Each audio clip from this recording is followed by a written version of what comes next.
good afternoon, everyone. Thank you very much for being here and sparing your afternoon. I know it happens to be a very busy week in Islamabad with multiple events happening. Mohammed Yahya this morning was also speaking at the Breathe conference. Um, so I'm glad that he's able to make it here, but then, it is our joint event. So um, this is the first of a series of roundtables that Tabadlab is coordinating with the UNRCO over the course of the next few months. And the purpose of this conversation is to continue to unpack the debt crisis that Pakistan is facing, especially in light of the recent macroeconomic shocks that the country has experienced. History, has a way of clarifying things. The U.S.-Iran conflict has done what external shocks always do. They compress time. Energy prices are up. Import prices are rising. Sovereign spending is widening. There's efforts that have been put in, including, increasing revenue through increased petrol prices and austerity measures and things of that nature. But these are small piecemeal solutions that may not necessarily have long-term results. And of course, this is not Pakistan's first encounter with external turbulence. I feel like all we have done over the last 7 or 8 years is just one macro crisis after another, starting with COVID, which is the biggest global demand shock, followed by the default conversation that Pakistan went through in 2022 and 2023, and now the US-Iran conflict that is the biggest global supply shock. And each one of those has had a significant impact on Pakistan. And despite the fact that we have a technocrat in charge of the finance ministry who's done a tremendous job, and he's brought together this team of all-stars to manage both the debt crisis and special initiatives in the country, people like Adnan Pasha, people like Umar Khan. The fact of the matter remains that Pakistan is still very, very vulnerable to debt shocks. From the UN's perspective, of course, this is a problem because it erodes Pakistan's ability to dedicate funds towards human capital indicators, especially in the form of SDGs. And from Pakistan's perspective, of course, if we are not able to develop our human capital to the level that it needs to be developed to, we will continue to lag behind the world in all of the metrics that all people in this room know all too well. The conversation a little too often continues to focus on, the next IMF tranche, the next rollover, the next austerity round, the next whatever. But the point here is to see how we can actually formulate some of these medium to long-term solutions and reform pathways that can be enacted over the course of time. And of course, there are some historical alignments that are happening here. The World Bank is here, for example. Their country partnership framework needs to be rationalized against these new realities. The ADB is also here, and their upcoming country partnership framework is nearly there and about to be deployed. So there's a lot of things that are beginning to align, and the objective here is to make the fiscal architecture fit for the development agenda that Pakistan still owes its massive human capital. 60% of the population below the age of 30, as you might know. We, I think, have the youngest and largest youth, the largest youth population outside of Afghanistan and outside of sub-Saharan Africa, with a median age of about 22.7. That's a massive dividend if we are actually able to invest in our human capital. We're also very fortunate in that my good friend, Mr. Hanzali Malik from UNSCAP in Thailand is actually in town. He is in very many ways the guest of honor here, and I'm sure we'll have quite a few things to say and share with us this afternoon. And along with Mohammed Yahya, we were able to put together this very diverse group of thinkers, practitioners, academics, journalists, economists, to be able to actually come together and talk today. So I won't take up too much more of your time. I'll give the floor to three people one by one. I'm also going to outline right here that my team provided me with a PDF of everyone's profiles, and it is 31 pages long. So I will just do names and titles, because if I were to go through the extensive resume of everybody at this table, we would need to spend the rest of the week here. In fact, we could probably spend a week on just one of you. So without further ado, I will hand off the baton to Mohammed Yahya, the UNRC for Pakistan, to give his opening remarks. Thank you very much, Zishan, my friend, Tabadlab, UN friend, and And he always tells me we're not a think tank. He told me so once. Yes, correct. But you will see what we're doing today. They actually are think tank, but that's a different debate. But I really want to thank you. I want to thank everybody who has turned up today. This is an important dialogue. And I can just tell you, out of interest, maybe because I'm a child of an indebted continent, debt issues are really important to me because I have seen how unmanaged debt can really weaken a country's own sovereignty and its own decisions on the future it holds. In many ways, sovereignty over your own fiscal space is as important as the economics related to that. So this thing is an important aspect. We want to have these debates and discussions with some solutions and opportunities for this country. The figure when I first came here, I asked my colleagues, what is the financing gap for the SDGs? And the only thing we could find was an IMF figure. And we have the head of IMF here. He can tell us where that figure still stands. I don't know where it was. Where it was some old paper somewhere. Oh, okay. So so the number is 64 billion. No, 60 billion. I have here 64 billion. However you want to look at it, as the annual gap to fund the SDGs. What was the budget last year? The total budget was 60 something. Of how much is it? Oh, we have the now. This is a government official here. Anyway, I think it's around 60 billion, around that figures of the country's budget. So we have to double the budget and remove the 50% of debt to finance the SDG. So you can just see the hole we're in terms of the gap. This is not abstract, obviously. It translates to what we if this the Prime Minister declared an education emergency. He's really keen to remove 26 million children out of school. Where's the money for it?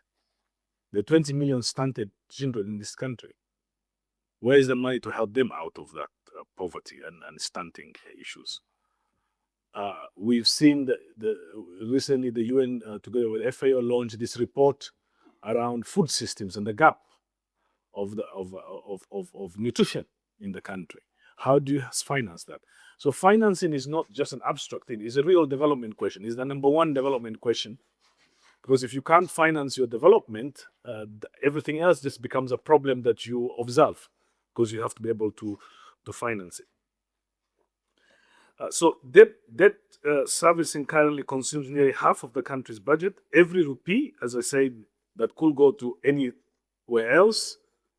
I see colleagues from UNICEF here. They will tell you with their education challenges, or any other UN agency that is working around the sector, or any government plans can't go anywhere. Yesterday, on the syringes, I don't know if you're following these HIV outbreaks. Absolutely. All these things need financing, right? And this is why sometimes we don't discuss financing as much as we should. IMF, of course, discusses it all the time. But the system, the UN system, we don't discuss financing as much as we should. We focus on the problem without looking at where the resources are going to come from. So Pakistan lacks what we call a fiscal breathing room. So today I gave a speech at the Breathe Pakistan, and we were talking about climate. And I think I would have liked that climate is important. I would have liked to focus on letting Pakistan breathe from its debt burden so that it can finance its development. And one of the proposals we made 2 years ago with Bilal, who's now the Minister of State Minister of Finance, was to say all the member states, all the big major countries met in New York and said the SDGs is emergency. We need to finance the SDGs. And there's the same countries that have huge chunks of the debt. They borrowed, have lended this debt to many countries. Can they freeze it for some time until we reach 2030? And can that money be used? Like what happened with the Paris Club, what was called the Paris Club COVID plan, where they released 3.5 billion, I think, for Pakistan. So this is what we had proposed, but then you find out that currently, maybe it will change, or at least last year, the room for negotiation on debt issues or debt standstill wasn't there.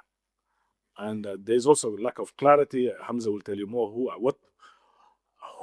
Pakistan, has to pay back. Some of the numbers are not open, especially the sovereign dates between countries. It's not as known as possible, I was told, but it would be good to hear if we know every penny where Pakistan pays that 47%. This conversation for us matters because we don't want the debt issue just to die down, and having all of you here, having this debate, producing documents, writing op-eds is part of that process of keeping this discussion alive.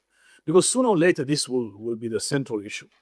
And we don't want to wait until we hit a wall before this is dealt with. So I want to thank Tabadlab and Zishan for really helping us out with this discussion. So today's session asks us to go beyond diagnosis and engage with three structural levers that shape Pakistan's fiscal trajectory. One, revenue mobilization. Two, expenditure efficiency. Three, debt management. And I don't think those are the three areas. Hopefully we will have clear ideas on how we move forward. There's a lot of SDG stuff. I will not bore you for now. SDG is important. But I want to tell you that we at the UN, our DNA is to be hopeful. If we only tell you everything is terrible, nothing works, I always say that I leave that to the CNN. That's their job. We're into, I don't want to sound like a preacher, but what do you call it? Prosperity or hopeful. Hope ambassador. Exactly, hope ambassador. There's a religious group in Christianity called prosperity theology or something. You know those guys who preach, you're going to be rich tomorrow. You have to believe, and sometimes there's a value in that aspect because we don't want to depress you too much. We think there are solutions to Pakistan's challenges. Who could have thought a few months ago that Pakistan would be the center of the world, mediating a global war and achieving a peace, a ceasefire? A ceasefire that was exclusively achieved by Pakistan's mediation. After that, you should believe everything is possible. Anything can happen. So our challenges are not as big as they appear. So from our side, they're positive things. And one of the positive things is having Mahir here because nobody believed his program will hold. If you remember, when we started, people said, there is no way this macroeconomic stability, no way it will not happen. And then we've seen the successes the program has had in bringing macroeconomic stability until somebody started firing in the region. But we had achieved some stability and some success in the IMF program. Just to tell you how much we can be hopeful. So the question before is how to use this moment, not in terms of aspiration, but in real goal. And this is a series of discussions that we will have. Please be frank. Did we say Chatham House rule? Or we're going to write them? No, it's not. There's cameras. There's no Chatham House. So I just realized. The strangest Chatham House with cameras. Yeah, biggest Chatham House. But colleagues, please be frank as possible. Let's have this clarity. Let's discuss. And we'll come up with some proposals that we can, take it to government, to colleagues of IMF who have a big influence on the fiscal future of the country, at least for now.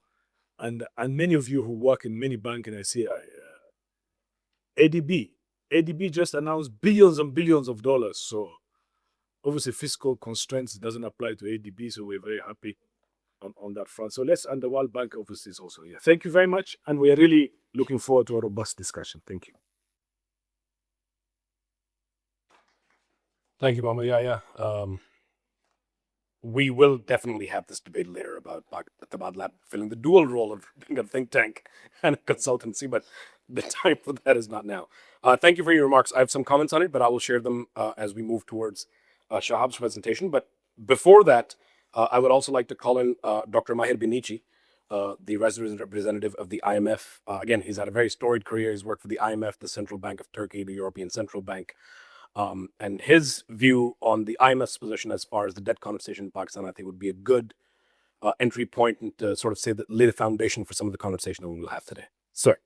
Thank you so much, Sishan, and thank you for the Tabadlab and also the resident coordinator for inviting me and also for organizing this very useful and important event. And also I would like to thank the resident coordinator for being hopeful especially under these challenging circumstances, and his trust in the IMF program that you don't often, hear this supporting statement from him, but I really appreciate his words. So, look, just in interest of few minutes, I'll just maybe, set a stage and then highlight some of these priorities that we have under the existing IMF program. That, as resident coordinator was saying, that the program started in September 2024, and then this Friday we would have another executive board meeting to conclude, to consider the conclusion of the ongoing review, which is third review. So out of 6 review, we are exactly halfway through the existing program. And going back to the event, that the title even itself, saying from pressure to pathways, I think this captures perfectly where Pakistan stands today in terms of emerging from a period of acute macro issues, but still facing hard choices to secure durable and inclusive growth, and that matters for all of us across the board. So as Mohamed Yahya was saying, that over the past year, I think with commanding the authorities for decisive policy actions, help by the IMF program, this we certainly see that that has stabilized the economy, and I think that stabilization, building some of these buffers, is exactly when we need this time, when you face a severe external or global or domestic regional shock. That's when then your macro resilience get tested. And so over the past 3 years, we have seen that inflation has eased, reserves have been built, and confidence has started to return. I think one clear indication of where the confidence stands is that almost 2 weeks ago, and after 4 years, Pakistan went back to the international market to issue a Eurobond. And the interest was very significant. The issuance was very successful. Even after initial plan of $500 million, the final issuance came to $750 million with an interest rate that definitely, is a testament to the market trust and confidence being there. So, but of course, the stabilization is not certainly a destination, and there are further needs and steps need to be made. And the real challenge and the real opportunities is how to convert that stabilization into transformation, and then a more fiscally resilient state of economy. And so in that way, I think I'll just highlight this based on these 3 points that was put in the agenda on the revenue mobilization and expenditure efficiency and debt management. I'll spend few words on each one of these as well. So on the revenue side, to begin with, because of no strong fiscal architectures, then we cannot, build a strong foundations for the longer term. So one major challenge is Pakistan's tax to GDP that remains structurally low. And not because the rates are low, actually the rates on individual income, on corporate income, and etc. are quite high on the regional or global standard. But the low tax to GDP ratio is because of base being too narrow, and the system being too fragmented and also inequitable. So too many sectors remain untaxed, while too much of a burden falls on a small share of firms and also individuals. And I think that's something that we often, even us, we had significant criticism. Maybe some of these also because of significant and tough targets from the IMF program.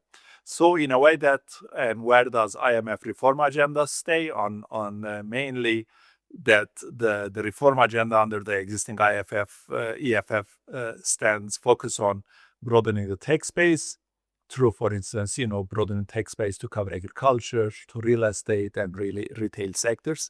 I think these are literally or completely untaxed, and a significant potential considering, for instance, the share of, let's say, agriculture in GDP, the share of retail sectors, and also importance of the real estate.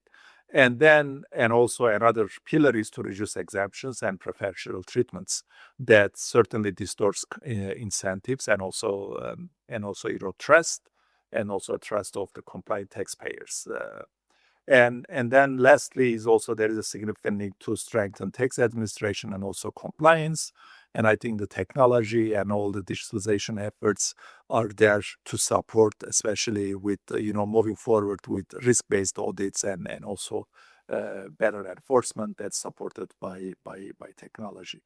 And one of the key area of the program, also in this, one of the novelties also to have a better fiscal provincial coordination. And especially given that Pakistan's fiscal federalism can only work if expenditure responsibilities are matched in a meaningful way by provinces, and then the legal structures is already there, given the responsibility on key areas to the provinces. So that this is, I think this is important in terms of building a stronger and more sustainable fiscal framework going forward, with more burden sharing that's coming from provinces as well. So if these reform efforts are implemented decisively, and I think over 1.5 years we have seen some progress. So if the remaining of the reforms implemented decisively, and revenue mobilization can do more than just raising the numbers, but also to restore fairness and then credibility, and also to create a much larger fiscal space that the government can use when there is a significant shock, given the current circumstances. So, of course, we have to be cognizant that the revenue mobilization is not enough.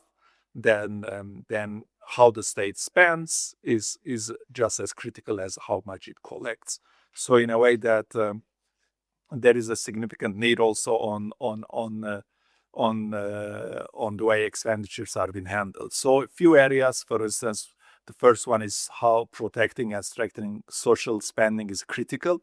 So targeted programs, particularly through cash transfers, are being expanded and better indexed, ensuring fiscal adjustment does not come at the expense of most vulnerable. And throughout the program, one of the significant spending within the budget as a share of GDP, nominal term or real term, the only expenditure item that has been increased significantly is actually the side that's allocated for social protection.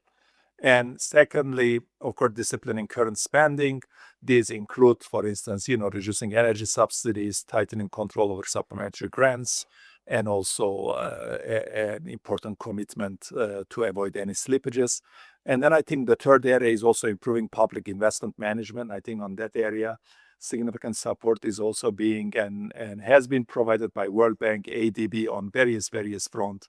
And so, in short, expenditure reform is also about shifting from reactive budgeting to strategic spending, that can align with national priorities, and especially to generate more and more space for social spending. And the last point, as Mohamed Yahya was mentioning also, in terms of, I think, given still where the debt level is, and then what portion of our budget expenditure goes toward debt service, certainly debt management is a critical element that can also support to this first element, both revenue and expenditure, to have more durable impact on creating space. So Pakistan debt level remains high, so that's, I think, we agree, and then the financing need remains significant. Given the maturity and structure of the debt, gross financing need, whether it comes to domestic debt or external debt, still very, very high. So that brings, of course, debt service cost, and also it brings significant risks. So, of course, that reality demands not only fiscal discipline, but also smarter debt management. I think that's why, the strategy under the fund program emphasizes putting debt on a firmly downward path that's mainly anchored by generating, primary surplus. But at the same time, the structural reforms are also needed so that we can have a strong growth that both of these can mechanically bring debt in a downward trajectory in a faster pace. And then reducing rollover and interest rate risk. Of course, that's by strengthening maturities and improving structure of domestic debt. That can only come again if you have this broad macro stability and also reform in place, and then if the market confidence also remains in place.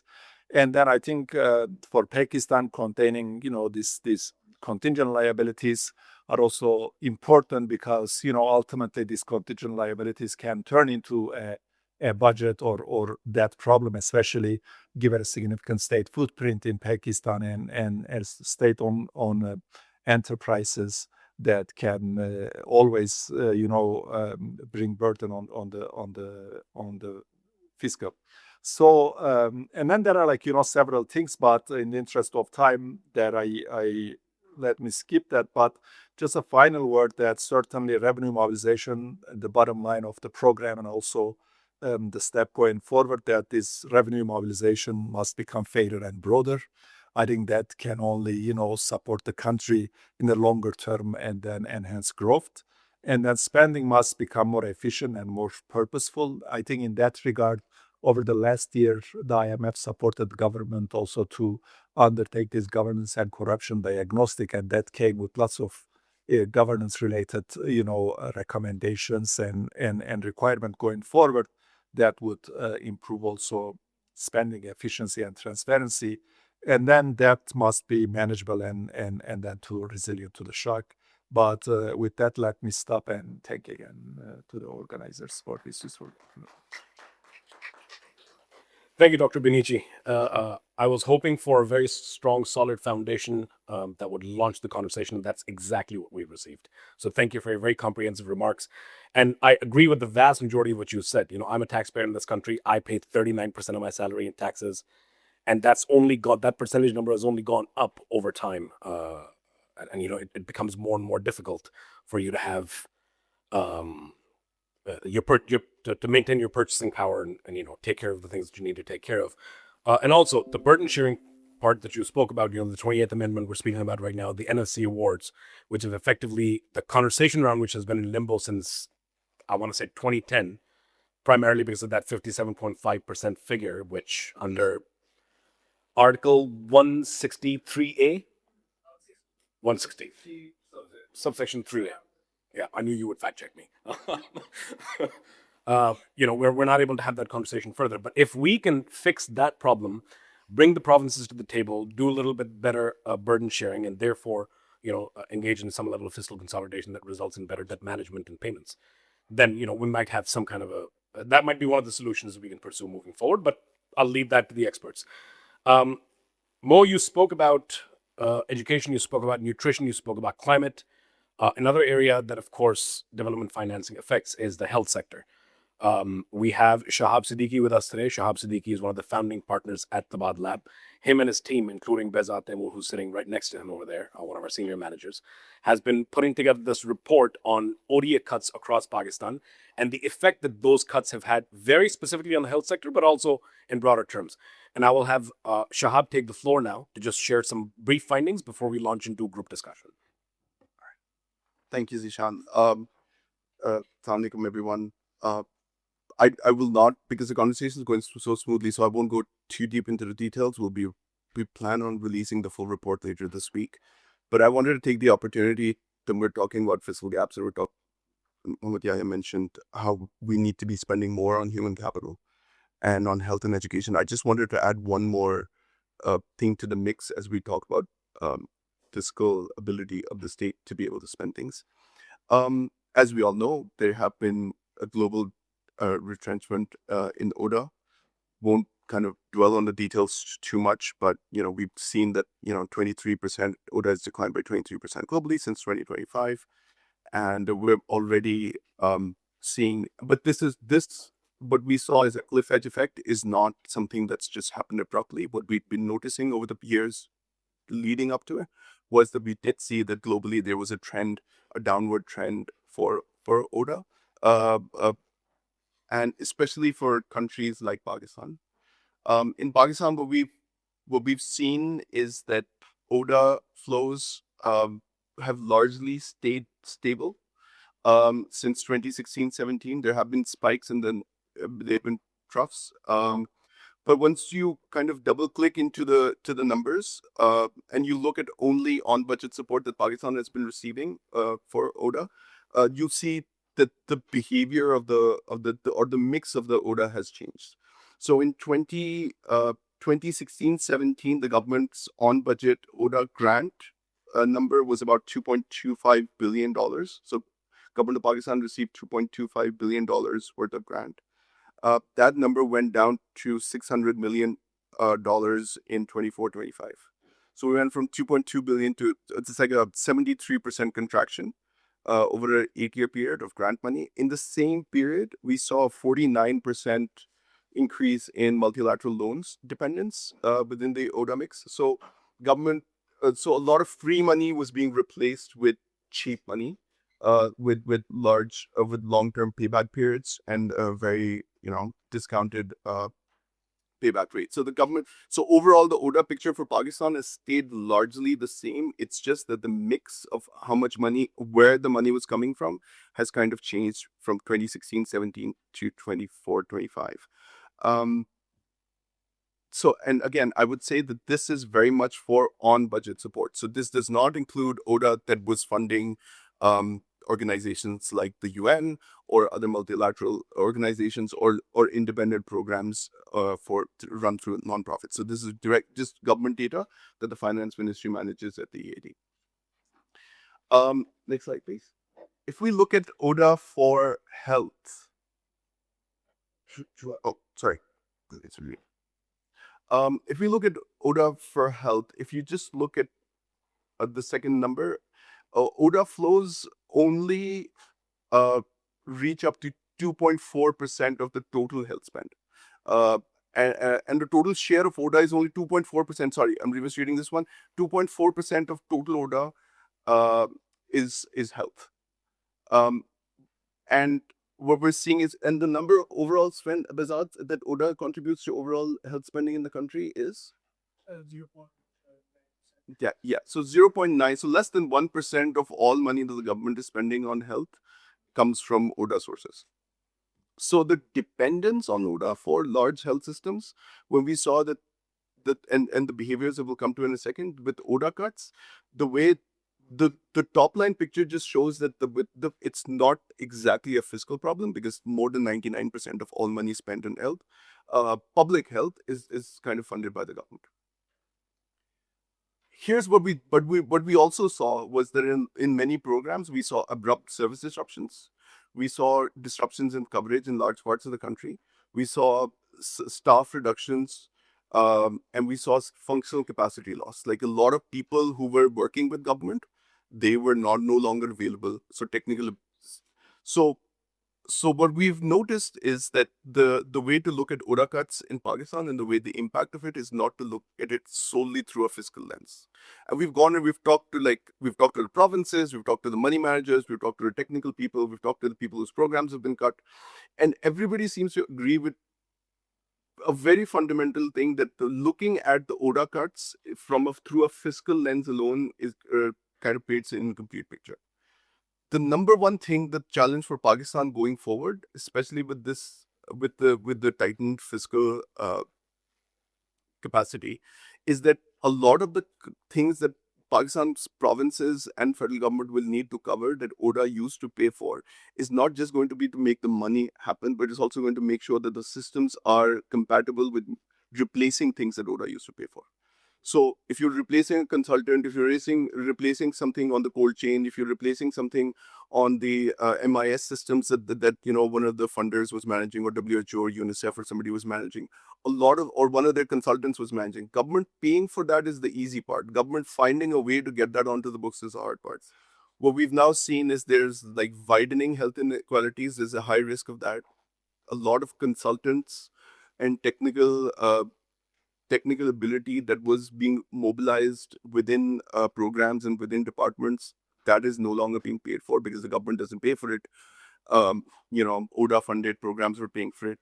We're looking at some health risks. So because outbreaks and emergency funding were very much easy for things that, ODA funded organizations like UNICEF, like WHO, were able to roll out very quickly, the government systems weren't able to do. So a lot of that we're now seeing that is at risk because government systems are not designed to make things happen quickly. So again, a lot of it is fiscally connected because a lot of government systems are not designed to be reactive.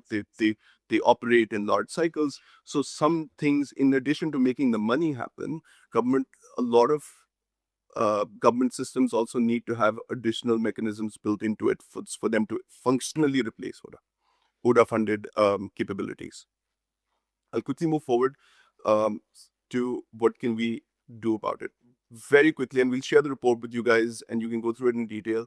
Is that right now there is no clear transition plan for ODA. We know that Global Fund has already cut a lot of its TB and its program funding, and there is a sunset that's coming. We know Pakistan is on the graduation pathway for Gavi, and so a lot of those $150 million a year, those are going to start getting squeezed, and Pakistan's government will have to make that money happen. Whether it's through multilateral banks, MDB, some arrangements there, other domestic resource mobilization mechanisms, a lot of that has not as yet been figured out, and the timeline for that is approaching very quickly. So a lot of assessment and preparedness work needs to be done. A lot of governance and transition planning work needs to be done with each of the provinces and with the federal government. We've seen that this is to cover for what is already going away and what exists today and may not be there tomorrow. Then there's also the rising needs for it. It was already not enough. So we'd also need to make more money happen, like Mohammad Yahya was saying, to make sure that we have higher coverage. We make sure that we're paying for things that we should be paying for. We do not have full immunization coverage. Health indicators aren't great. Change indicators aren't great. There's large disparity across the country in large parts. So all of that money is needed for that. So in addition to covering for the gaps that may kind of occur from money being taken out of the system, they also need to continue to add more money to meet the rising needs. We think that there is a critical need for some of the things that were mentioned earlier. You need to diversify your financing mix. You need to go with innovative financing solutions. You need to look at bonds. You need to look at swaps. You need to look at pooled procurement mechanisms, something like that that gets money to move forward and move quickly. One of the very clear indications that we've gotten and in conversations that really jumped out of the page for everybody was systems need to learn to behave differently because there's less money available now. So there are a lot of, I would frankly say, bad habits that the system had because there was a lot of ODA, low accountability money flowing through the system. So fiscal responsibility was not a high priority. So a lot of those systems will need to be more efficient and make every rupee go or every dollar go further. That is a very critical need for the system to kind of take on. Finally, domestic resource mobilization. We touched on it earlier as well. We need to find mechanisms for raising money domestically, whether it's through philanthropy, whether it's through partnership with the private sector, whether it's through some other mechanisms whereby you invest in more systems or things that you are importing right now. Like, for example, conversations are ongoing for vaccine manufacturing or things like that. You have to figure out ways to mobilize resources more domestically and have less reliance on it beyond just the fiscal inputs, also in system inputs. So I just wanted, thank you very much, Zishan. We wanted to have a quick opportunity as before we delve into the larger conversation to just have one more aspect to the human development story that's very real, in addition to what was mentioned about the NFC and the National Fiscal Pact that's already under review, and there's more conversations there whereby there is a reality where the provinces will have to have very different fiscal realities, less money to spend and things like that. Within that, this functional capacity is also getting eroded, and so it will require a lot more seriousness than we've seen so far. Thank you very much, Ishan. Thank you, Shahab. I know the team has been working really hard on this report for quite some time, so I appreciate you taking the time to walk us through it. And as we've mentioned before, this is the stage-setting conversation. This is the first in a series of many conversations that we're planning on having over the next few months. And yes, I agree. We whether you look at ODA cuts or you look at, the U.S.-Iran war, COVID before that, we continue to be vulnerable to exogenous shocks, and that, in a sense, in many ways, will drive part of the conversation today. In that Pakistan needs to step out of and move out of that cycle. You said a sentence and then you paused, Shahab. You said the system needs to behave, and then you paused and said differently. You could have just removed differently, which would have been fine. Yes, it's more. I think all things considered. Just a couple of quick things. We're going to move to the discussion now. We have quite a few individuals at the table here today, very high profile people that have tremendous backgrounds to contribute to this conversation. However, I would request, because I'm a tough moderator, as Shahbaz knows, that I will be giving everyone, for the first round of questions, between 4 to 5 minutes to say your piece. So try to see if you can contain your responses to that so that everyone else has an opportunity to engage. And then post this conversation, we're going to have an open forum discussion over tea and everything else anyway, so we can share some of the other things during that conversation. We'll move to the actual chat now. The first person that I'd like to call upon, and you might think that I'm calling upon him because he's in country, he's here from Thailand, my friend Dr. Hamza Ali Malik, who is a friend, who's a mentor, and has helped me in more ways than I think even he realizes. That's the reason that we're giving him the first spot. But the reason is actually for me slightly different. It's that he leads the macroeconomic policy and funding for development work over at UNSCAP. But more importantly, previously he also served in the State Bank of Pakistan under the great and late Shamshad Akhtar. And that combination of factors, I think, gives him the perfect sort of base from which to start the conversation. I have this complex question here, but I think I'll just, because we've already had the tax conversation, I think I'll launch straight into that. The tax base is something that Dr. Benici also covered. That's one area that if we were able to widen the tax base, improve the tax to GDP ratio, target sectors like agriculture, like retail, like real estate, that would make a huge change in terms of the fiscal access that we have. How does all of that work, and what kind of elasticity does the Pakistani system have in terms of being able to absorb or being able to take on additional tax? Got it. Thank you very much, Z. It's always great to be here in Pakistan among friends, old friends, colleagues, teachers, mentors. So very happy to be here. I'm glad it worked out that I'm here in person. This is something we have been working quite a bit a lot, but just a bit disclaimer, we don't specifically work on Pakistan-specific issues per se. We take a regional perspective, Asia and the Pacific, which is a large region from Turkey to Japan, entire Central Asia to all the Pacific countries. So our approach tends to be very, by nature, comparative or relative, right? So, but for the last 10, 12 years, we have extensively worked through research, especially when Dr. Shamshad Akhtar was leading SCAP. Her pet project was essentially on taxation and debt issues.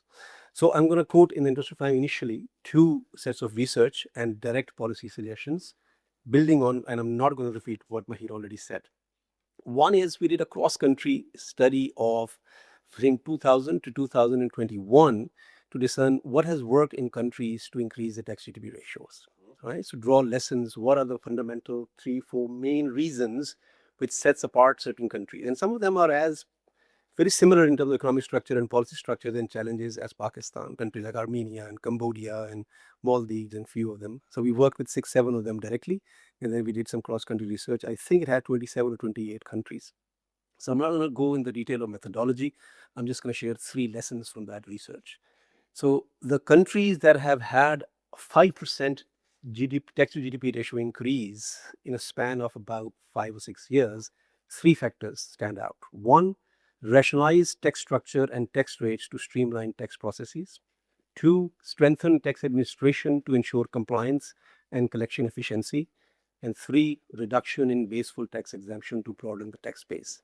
So these are just the 3 broad lessons cross-country study that allows. So any country that aspires to increase their tax collection or tax GDP ratios, they have to pay attention to these factors. Some of them have been covered. The second aspect I want to mention is something we did specifically with Pakistan and with RC, Mo's team, especially Azhar was actually one of the co-authors of that work on tax compliance in Pakistan. And our approach and messages are a bit different from a conventional thinking. So let me share that. There are 2 aspects to that research. Again, not going to go in the methodology. We use stochastic frontier analysis. First, to assess the gap between the current tax levels and the potential of that country. So we estimated the tax gap given the existing structure of the economy, existing tax rates, existing social indicators, institutional arrangements, keep them fixed, and then try and see how much you can actually do by improving administration. The Pakistan tax gap is about 1.4%. What it means is, if all the effort we're talking about tax base and property tax, this and that, the maximum increase Pakistan is going to have from its existing tax base is only 1.4%. So that's the first fundamental lessons about from the research side.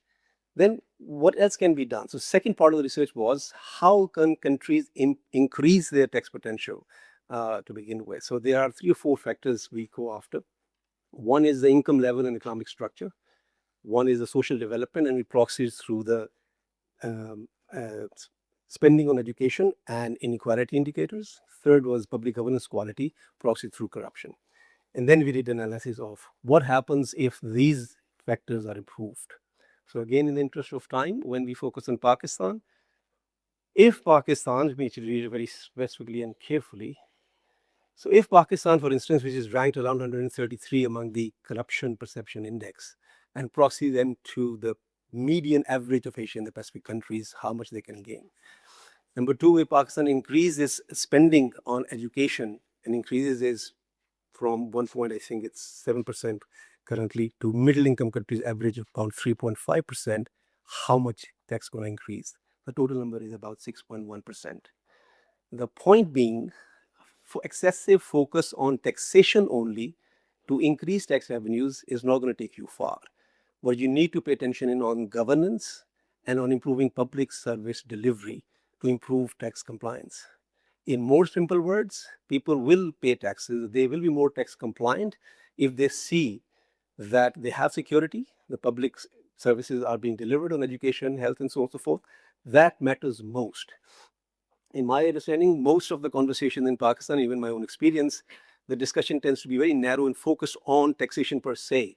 Leakages, corruption, taxation, tax administration, which is important, but it won't take you far, is what I'm trying to highlight. Equal level of attention and more should be or needs to be given on the governance side of it, on the spending side of the fiscal position, actually, where the money in the context of debt, if you are borrowing that money, where the money is going.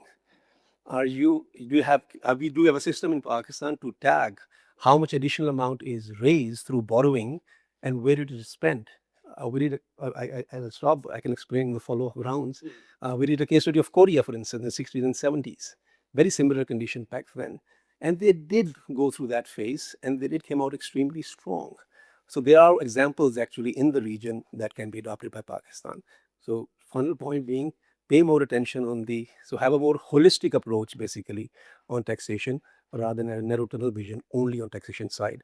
Spending and efficiency and effectiveness and targetness of spending is equally important along with governance. Thank you. Wonderful, Hamza. I had goosebumps in the middle of the conversation because I think that's a very important point, and it actually connects to what you were saying in that you can keep talking about widening the tax base and taxing more people and bringing these sectors in, as I have said, but if you were to focus on just governance and service delivery, that automatically has dividends. And sure, it's a more painful, more long-term, more structured process, but that is something that your research also seems to indicate is going to bring about real results. 6.1%. For me, that was a shocking number.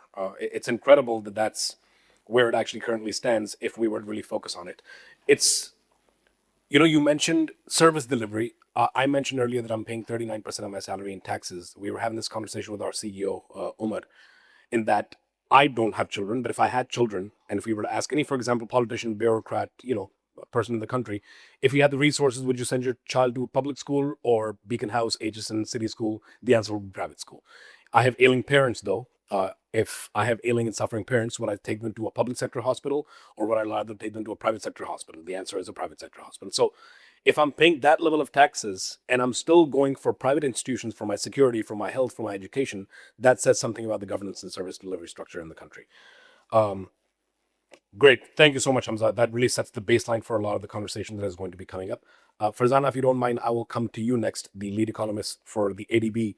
The World Bank already has a country partnership framework in place, and so does the ADB, or at least we're very close to it. The public launch of it we've just spoken about, the fact that the tax to GDP ratio is 9 to 10%. I wrote that macroeconomy report along with Amar Habib Khan 2 years ago called The Raging Fire, and we plotted it out. That was the average base number that we consistently kept coming up against. ADB is now very directly involved in the FBR reform structure. And this is one of the things that he just spoke about, in that you have to have the second point that you had, which is the capacity of the administration to be able to, do better. How do you see all of that unfolding? And realistically, is there any revenue impact that we should expect after all of the reforms? Say, in the perfect world, in a very idealistic situation, we have seen all of the reforms that were pending in FBR, in customs, the national tariff reforms that are currently underway, customs duty, all of those things. What is the meaningful impact that you think could happen, say, over the medium term? And what are some of the structural blockages that you think we have a better chance of scoring against in this particular round of reforms? Because this conversation has happened before many times. Absolutely right. This conversation has been happening on and on, again and again, and there isn't anything new that we can figure out in this discussion. Perhaps we can re-envelope what has been talked about, discussed, researched, and what Hamza has mentioned, he highlighted 3 areas, and that really provides the crux of the challenges. But the question is how? How do we do that? We know that we need to improve compliance. We know that we need to rationalize the tax policy, tax rates. So we know that we need to improve management and governance within tax policy and administration. And probably the government knows as well. But how to do that? So, yes, absolutely right. ADB has been engaged. In fact, I myself was part of the team. We started engaging with the Federal Board of Revenue. We started with tax administration diagnostic and assessment. So, that is actually where ADB sees value in evidence based policymaking and evidence based operations. Tax gap analysis, Hamza just mentioned. So that is one example.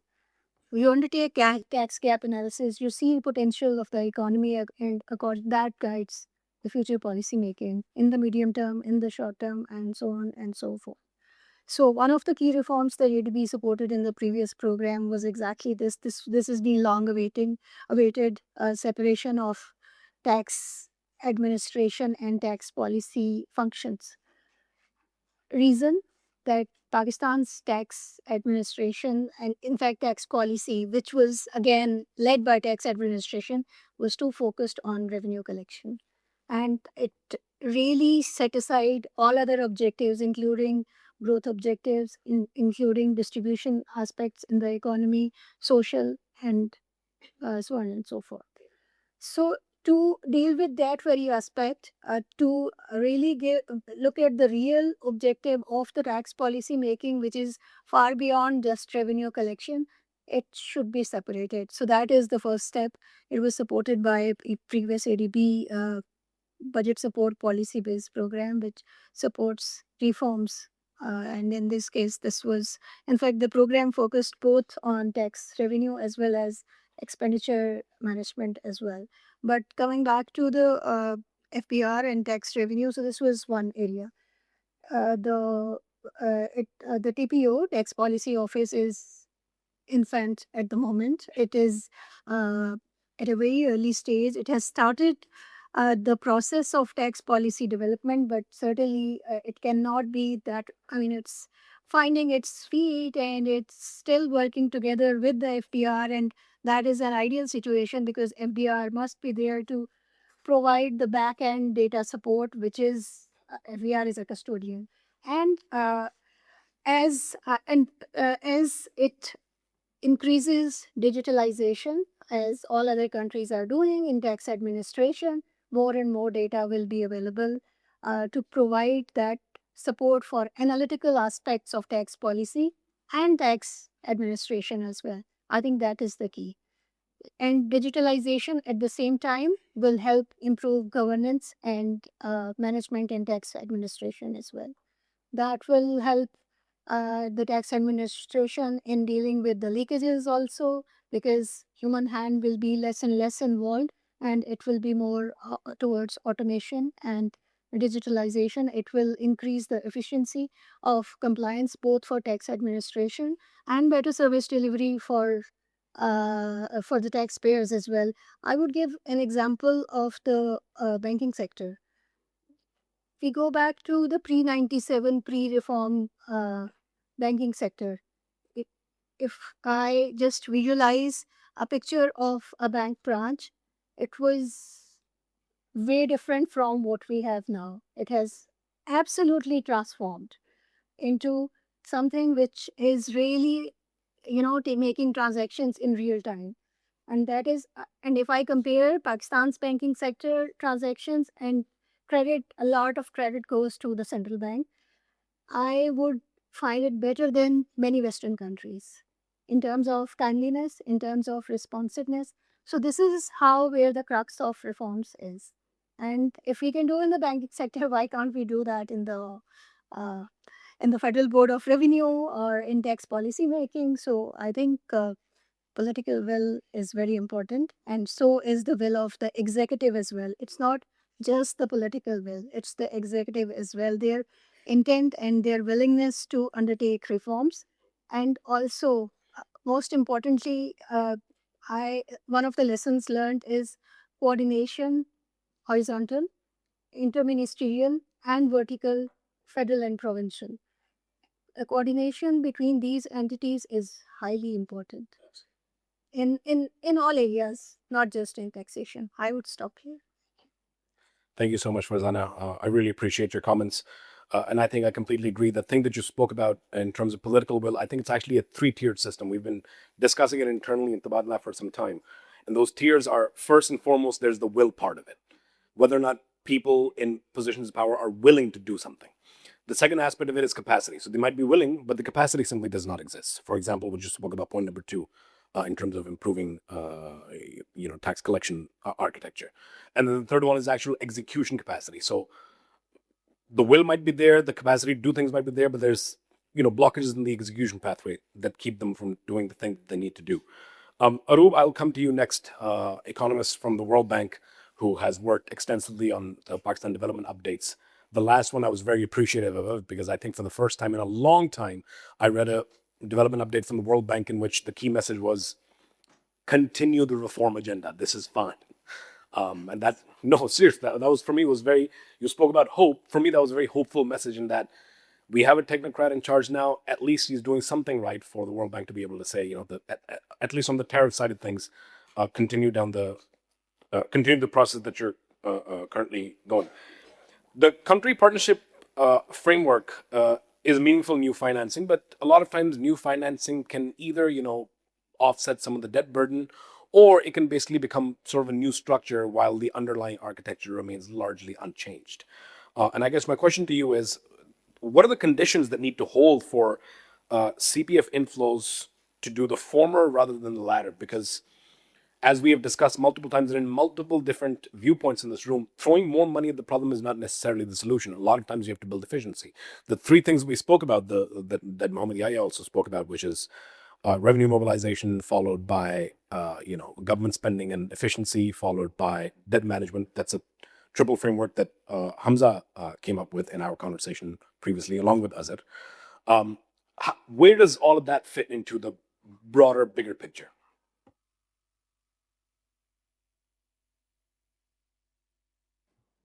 That was a very layered question. But let me No softballs. let me break it down. Um, the country partnership framework is obviously the kind of the bank's vision of some of the key areas on which it hopes to work in the next decade. Um, but it also talks about not just financing from the bank side, but how we can create the macroeconomic environment to also facilitate new investments, new inflows. And of course, that links directly to macroeconomic stability, fiscal sustainability, and how that is a crucial element to also increase private sector credit to the private sector in this country, which we know has been chronically quite low because government has been quite heavily relying on the banking sector to finance its fiscal deficit.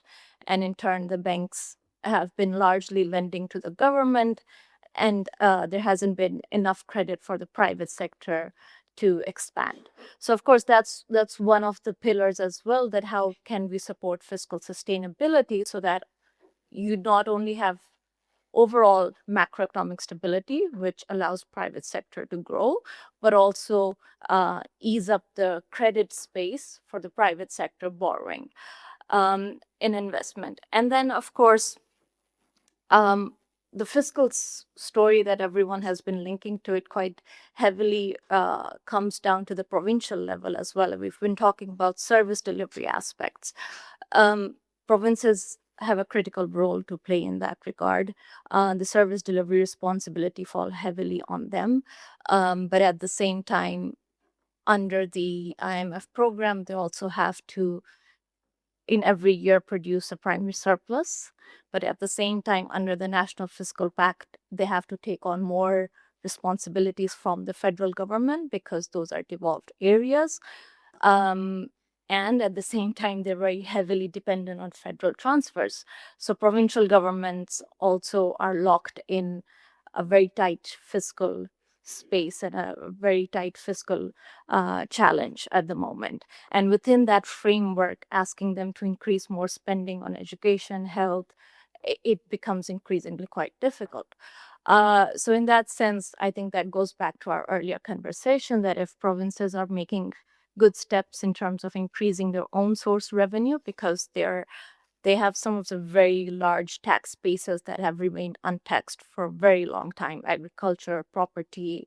So they do have those large tax bases, which they can't. Just a quick interjection here. Hamza's viewpoint from earlier was that if you were to just increase the tax, that alone is not going to get you very far. But given the sheer untapped potential that does exist in the provinces and the lack of burden sharing, would you agree with that viewpoint? Lack of burden sharing in terms of the revenue. Exactly. So that's where I think the provinces are starting to realize that. I think it goes back to the fiscal federalism arrangement, right? We talk to the provincial governments, and I do think that there is a realization that they need to improve expenditure efficiency. They are talking about how they can look at their SOEs more vigilantly now. They do realize that one-line budget transfers and not having them linked to any kind of performance indicators is a major issue. They're asking for our support on how we need to link, if we're talking about outsourced health services, for instance, Balochistan has that model, Sindh has that model of outsourced primary health care. So they're saying, how do we move that from very opaque one-line budget transfers to actually having performance-related contracts? So how do we build that in? So I think the provinces are starting to realize how to enhance expenditure efficiency. So to get more outcomes out of what they're currently investing in education and health, and at the same time increasing their own source revenue so that more resources can be channeled towards education and health services. And hopefully, as Hamza was pointing out, that can then better public service delivery can improve tax morale in this country, and hopefully that will incentivize greater tax revenue generation. Thank you. Thank you very much, Anoop. I appreciate your comments, and I love the candor with which you've approached the conversation. I'll move to Ali Khizr next, one of the most respected and senior journalists in the country, covering from the Business Recorder, covering all kinds of issues related to the economy, and has been at this game for a very, very long time. We have a complex liability portfolio between bilateral, commercial, multilateral. And, Shahab was sitting here earlier and he spoke about how we need to protect ourselves from exogenous shocks. And we need to look at, in the short to medium term, at least some of these innovative financing solutions, like debt swaps, like impact bonds, like outcome-based financing. I'm going to ask a very blunt question because that's the objective that he gave me earlier today as well. And that is, how much of this is conference talking points and impractical? And how much of this is actual things that we could potentially pursue over the next 2 to 3 years to bring about some kind of buffer that allows us to be able to do things that we need to do. Thank you. There's a very interesting conversation going on, and I mean, what I'm gathering my thoughts to how to advocate and how to talk about the tax policy and going forward. What he talked about is like how can we improve education and governance and overall system. Then that you'll be able to expand the tax base. That's what the objective is. The conversation is more about towards the expenditure and the quality of the expenditure, how that to happen. So the whole center of the debate should be at this point of time that what kind of a debt we had and what kind of debt liabilities we carry on with, and what kind of space that gives us back in terms of spending or any improvement in spending. As Ruj has suggested that we usually say that we give too much to the provinces, but provinces have to give back in terms of surpluses because the primary surplus government has to run, and all. So that gives us they're in tight fiscal position. If they've already increased their spending, another areas where education and health are being compromised in so many ways. And the other thing is like the education is primarily being kind of privatized since 1990s. This country had that realization that the education has to go into the private hands, and we know that majority of the schooling is from the private hands, and then on categories within the urban areas. And if there is a spend on education, where is that? That's another thing on that. And how can we improve on that, and how can we bridge the skill set and all that.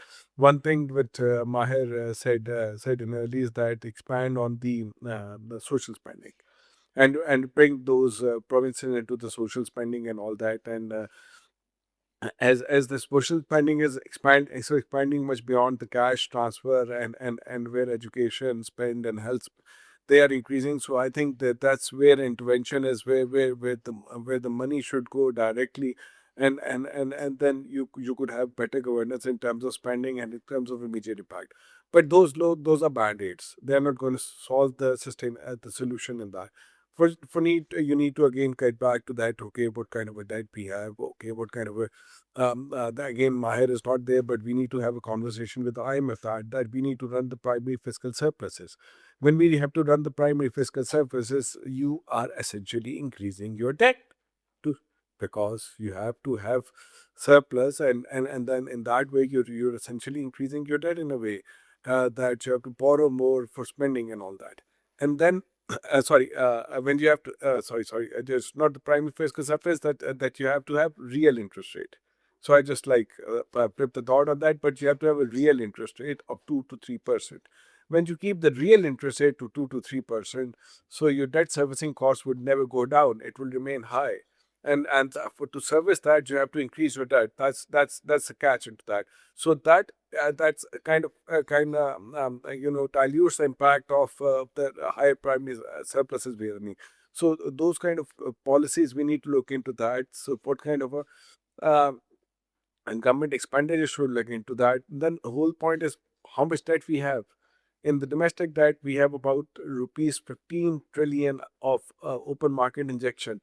That's just state bank supposedly injections to stabilize the market, but that becomes a permanent part of the debt.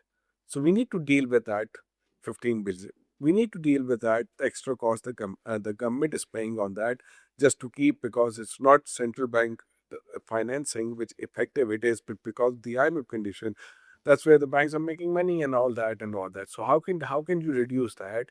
How can you bring your fiscal house in order? How can you deal with this debt?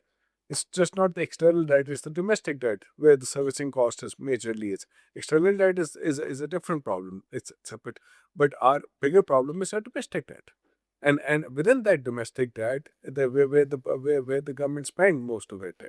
And his external debt is mostly it's a relatively cheaper debt, which is coming from ADB, World Bank, and or friendly countries or stuff like that. We don't have much market based debt, but here in domestic, it's all market based debt, and this that's the thing. So we need to get back to the table, and we need to open up that how we can reduce this debt, where we need, if we need some kind of restructuring, okay, what kind of restructuring is that? Then you create that fiscal space, and then you spend on what Hamza is saying is to increase on the development of education, health, and that gives you space to increase your tax to GDP ratio by 5%. And meanwhile, you'll reduce the tax rates as well. That's bring the investment part as well. When the domestic investment comes, the foreign investment could come into that. Foreign commercial debt would get, you get access to that. Suddenly, the people start trusting your economy, and that you move forward. So you need to get out of this fix which we are, and we are trying to inflate out that, but that is increasing the poverty, and that is exacerbating the problem of development. So here I stop, and I think we need to think more towards the debt. From that debt, you you resolve the problem of spending and increase the quality spending, and from that you get to the revenue part. Thank you. Thank you, Ali, again for your very fiery comments as always. And yes, I completely agree. Arub was mentioning earlier about how the private sector has been, for all intents and purposes, crowded out. I know anecdotal evidence is, of course, not evidence, but I know of this one case in particular where this firm in Lahore that has been around for 7 years went to a bank because they had a small cash flow issue and they wanted to borrow about 5 million just for a period of 2 months to be able to pay salaries that they wouldn't, people wouldn't go home without salary. They were not able to secure it, despite tremendous backlog, multiple years of financial statements, everything and everything in the on paper, it's a firm that should absolutely get that loan, and there shouldn't be any issue. But banks are simply not incentivized to lend to the private sector, particularly small and medium businesses. If we've spoken to Ali, we must speak to Shehbaz. What I love about these two gentlemen is that if you ask Ali who is the best journalist in Pakistan, he says Shehbaz. If you ask Shehbaz, he says it's Ali, which means both of these guys are at the top of their game. I don't know which one is lying, but one of you is.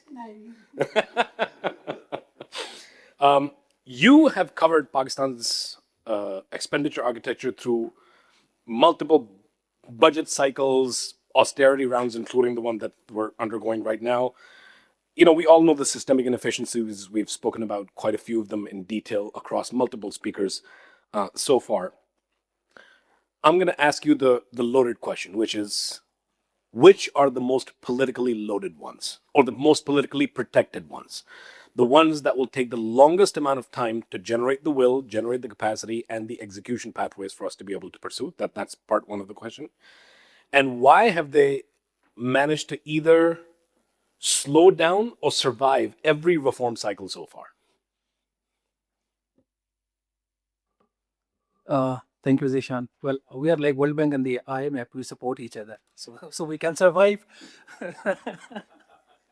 Well, before coming to your question, I'll briefly comment what Dr. Hamza said, and it is a pleasure to meet you again after such a long time. You made three wonderful points about Pakistan's tax structure.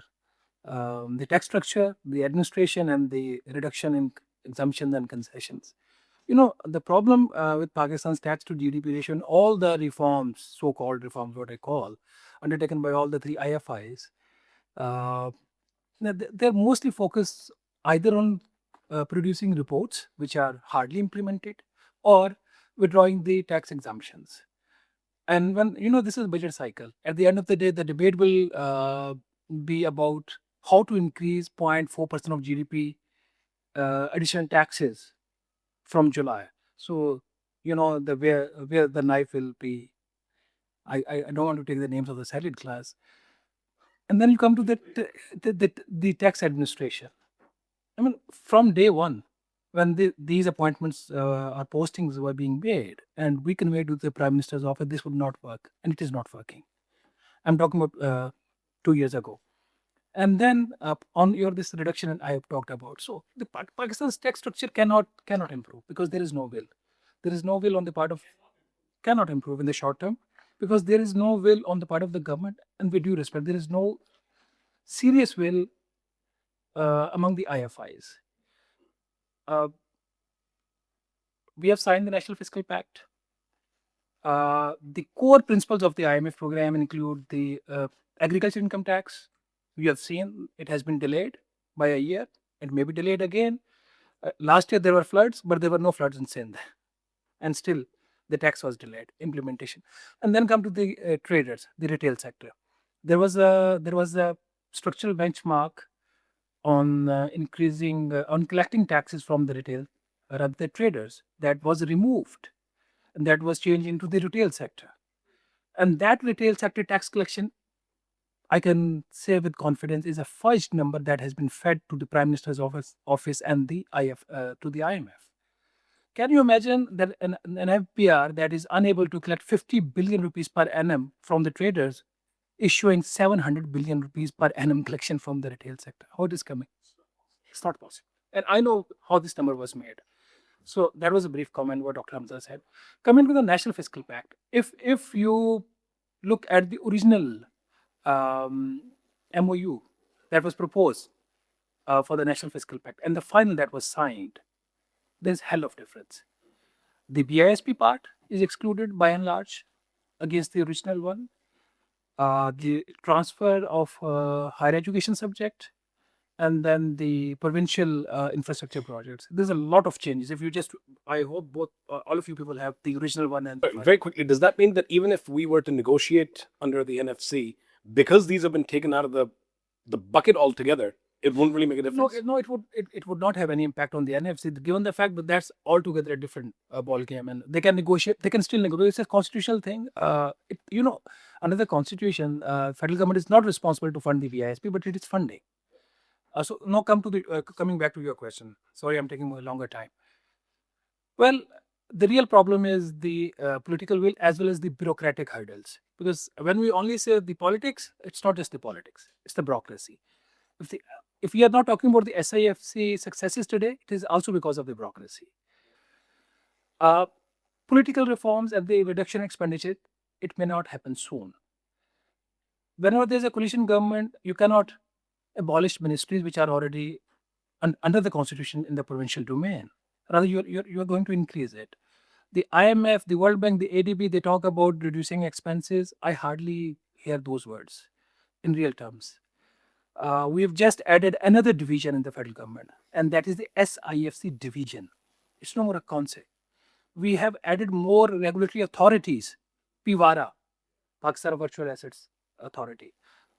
I can take more names. So there's no serious attempt.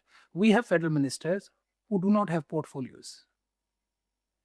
Even in this time of austerity, there is zero reduction.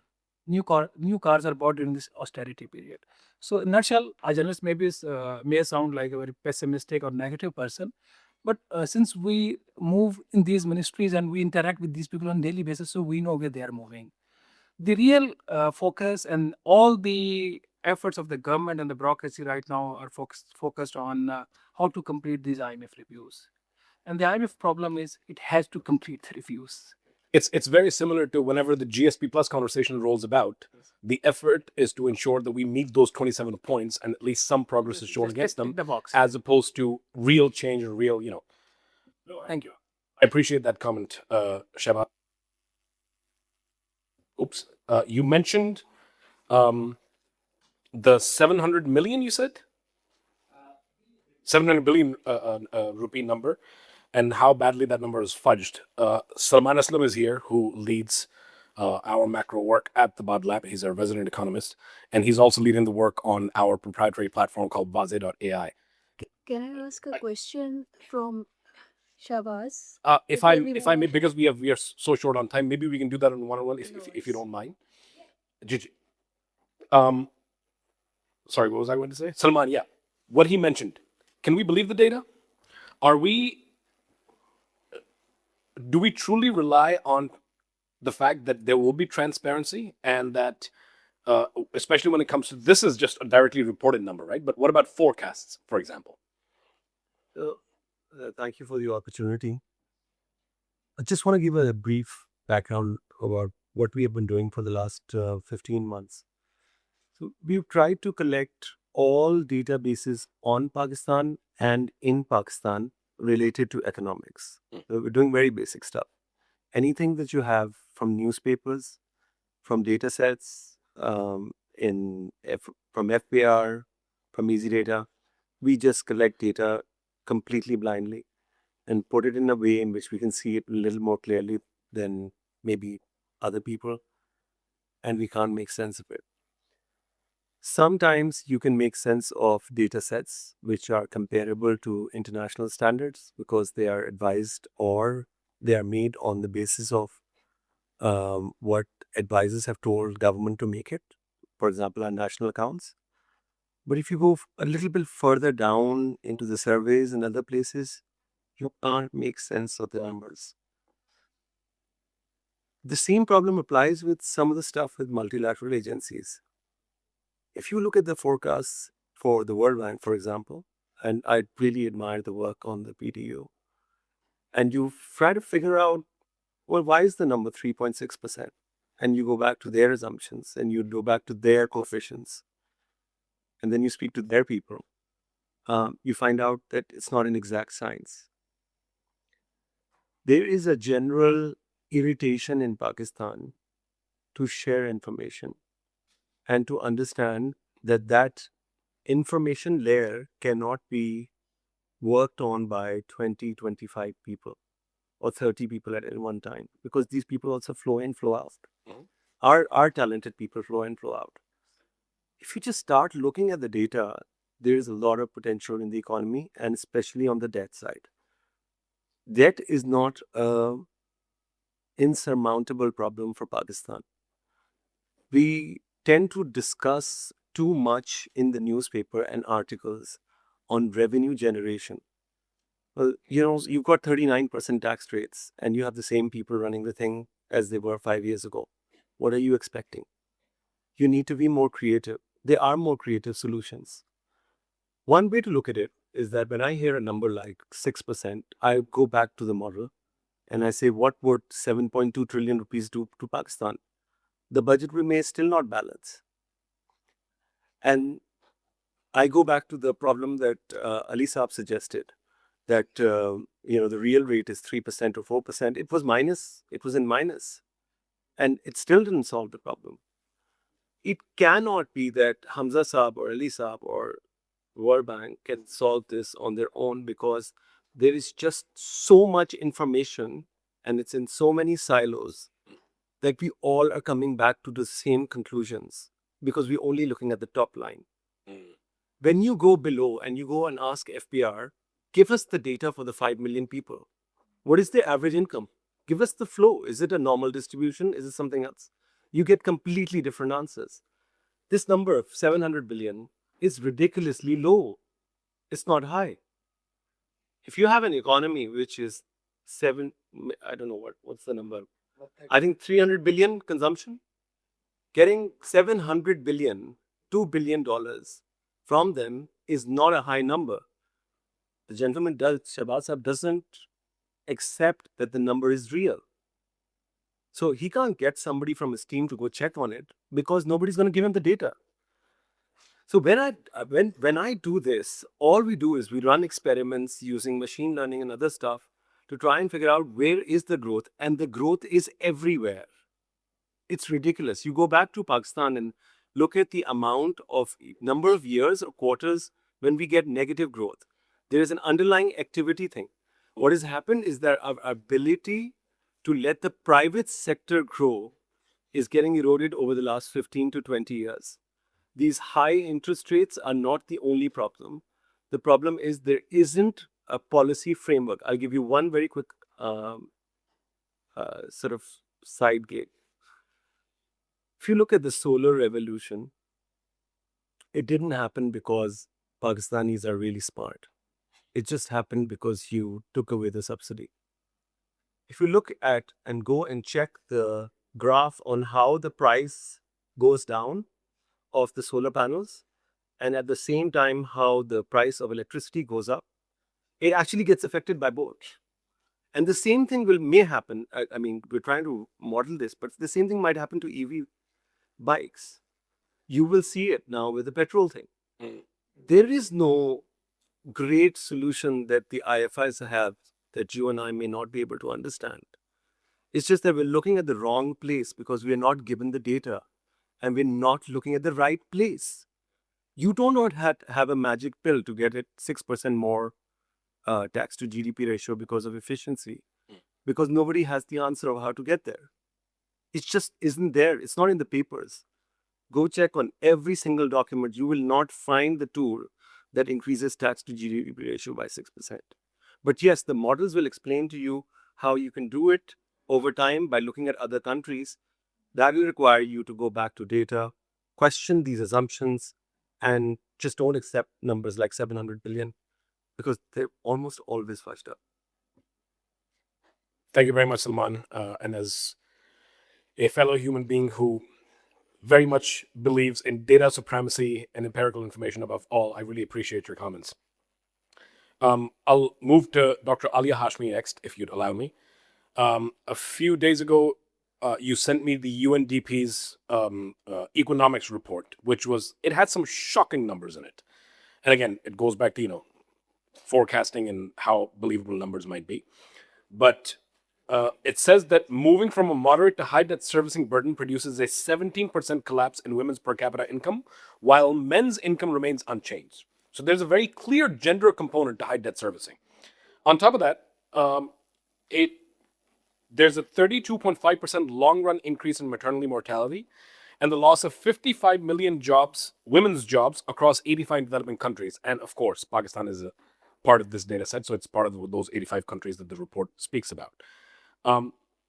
We discussed expenditure efficiency, fiscal consolidation, revenue mobilization.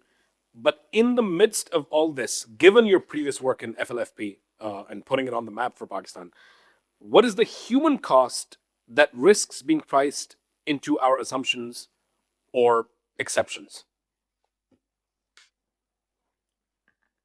Okay. Thank you, Tabadlab, for giving me an opportunity to share some thoughts on the, I would say, the emerging scenario in the backdrop of the global situation. Being a retired professor, I rely a lot on self-learning, and I've been keenly following the spring meetings in order to see how the issue of debt, fiscal reforms, fiscal architecture is being taken up. And I thought Mahir was going to talk about it, but since he didn't, let me begin from there.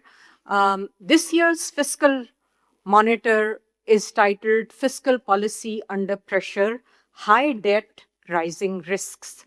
Now, this is too important a title for Pakistan to ignore, given that it has just, I think, completed the third review and, feeling very elated about getting the next IMF tranche. I want to take some of that elation off the screen because I think we are not being as intrusive in terms of our debt situation as it relates to the fiscal architecture than what is required. We are not questioning what this high level of debt servicing that eats up, 50% of our revenues, what is it doing to our human capital, to our social development, to our ability to, creep up to a decent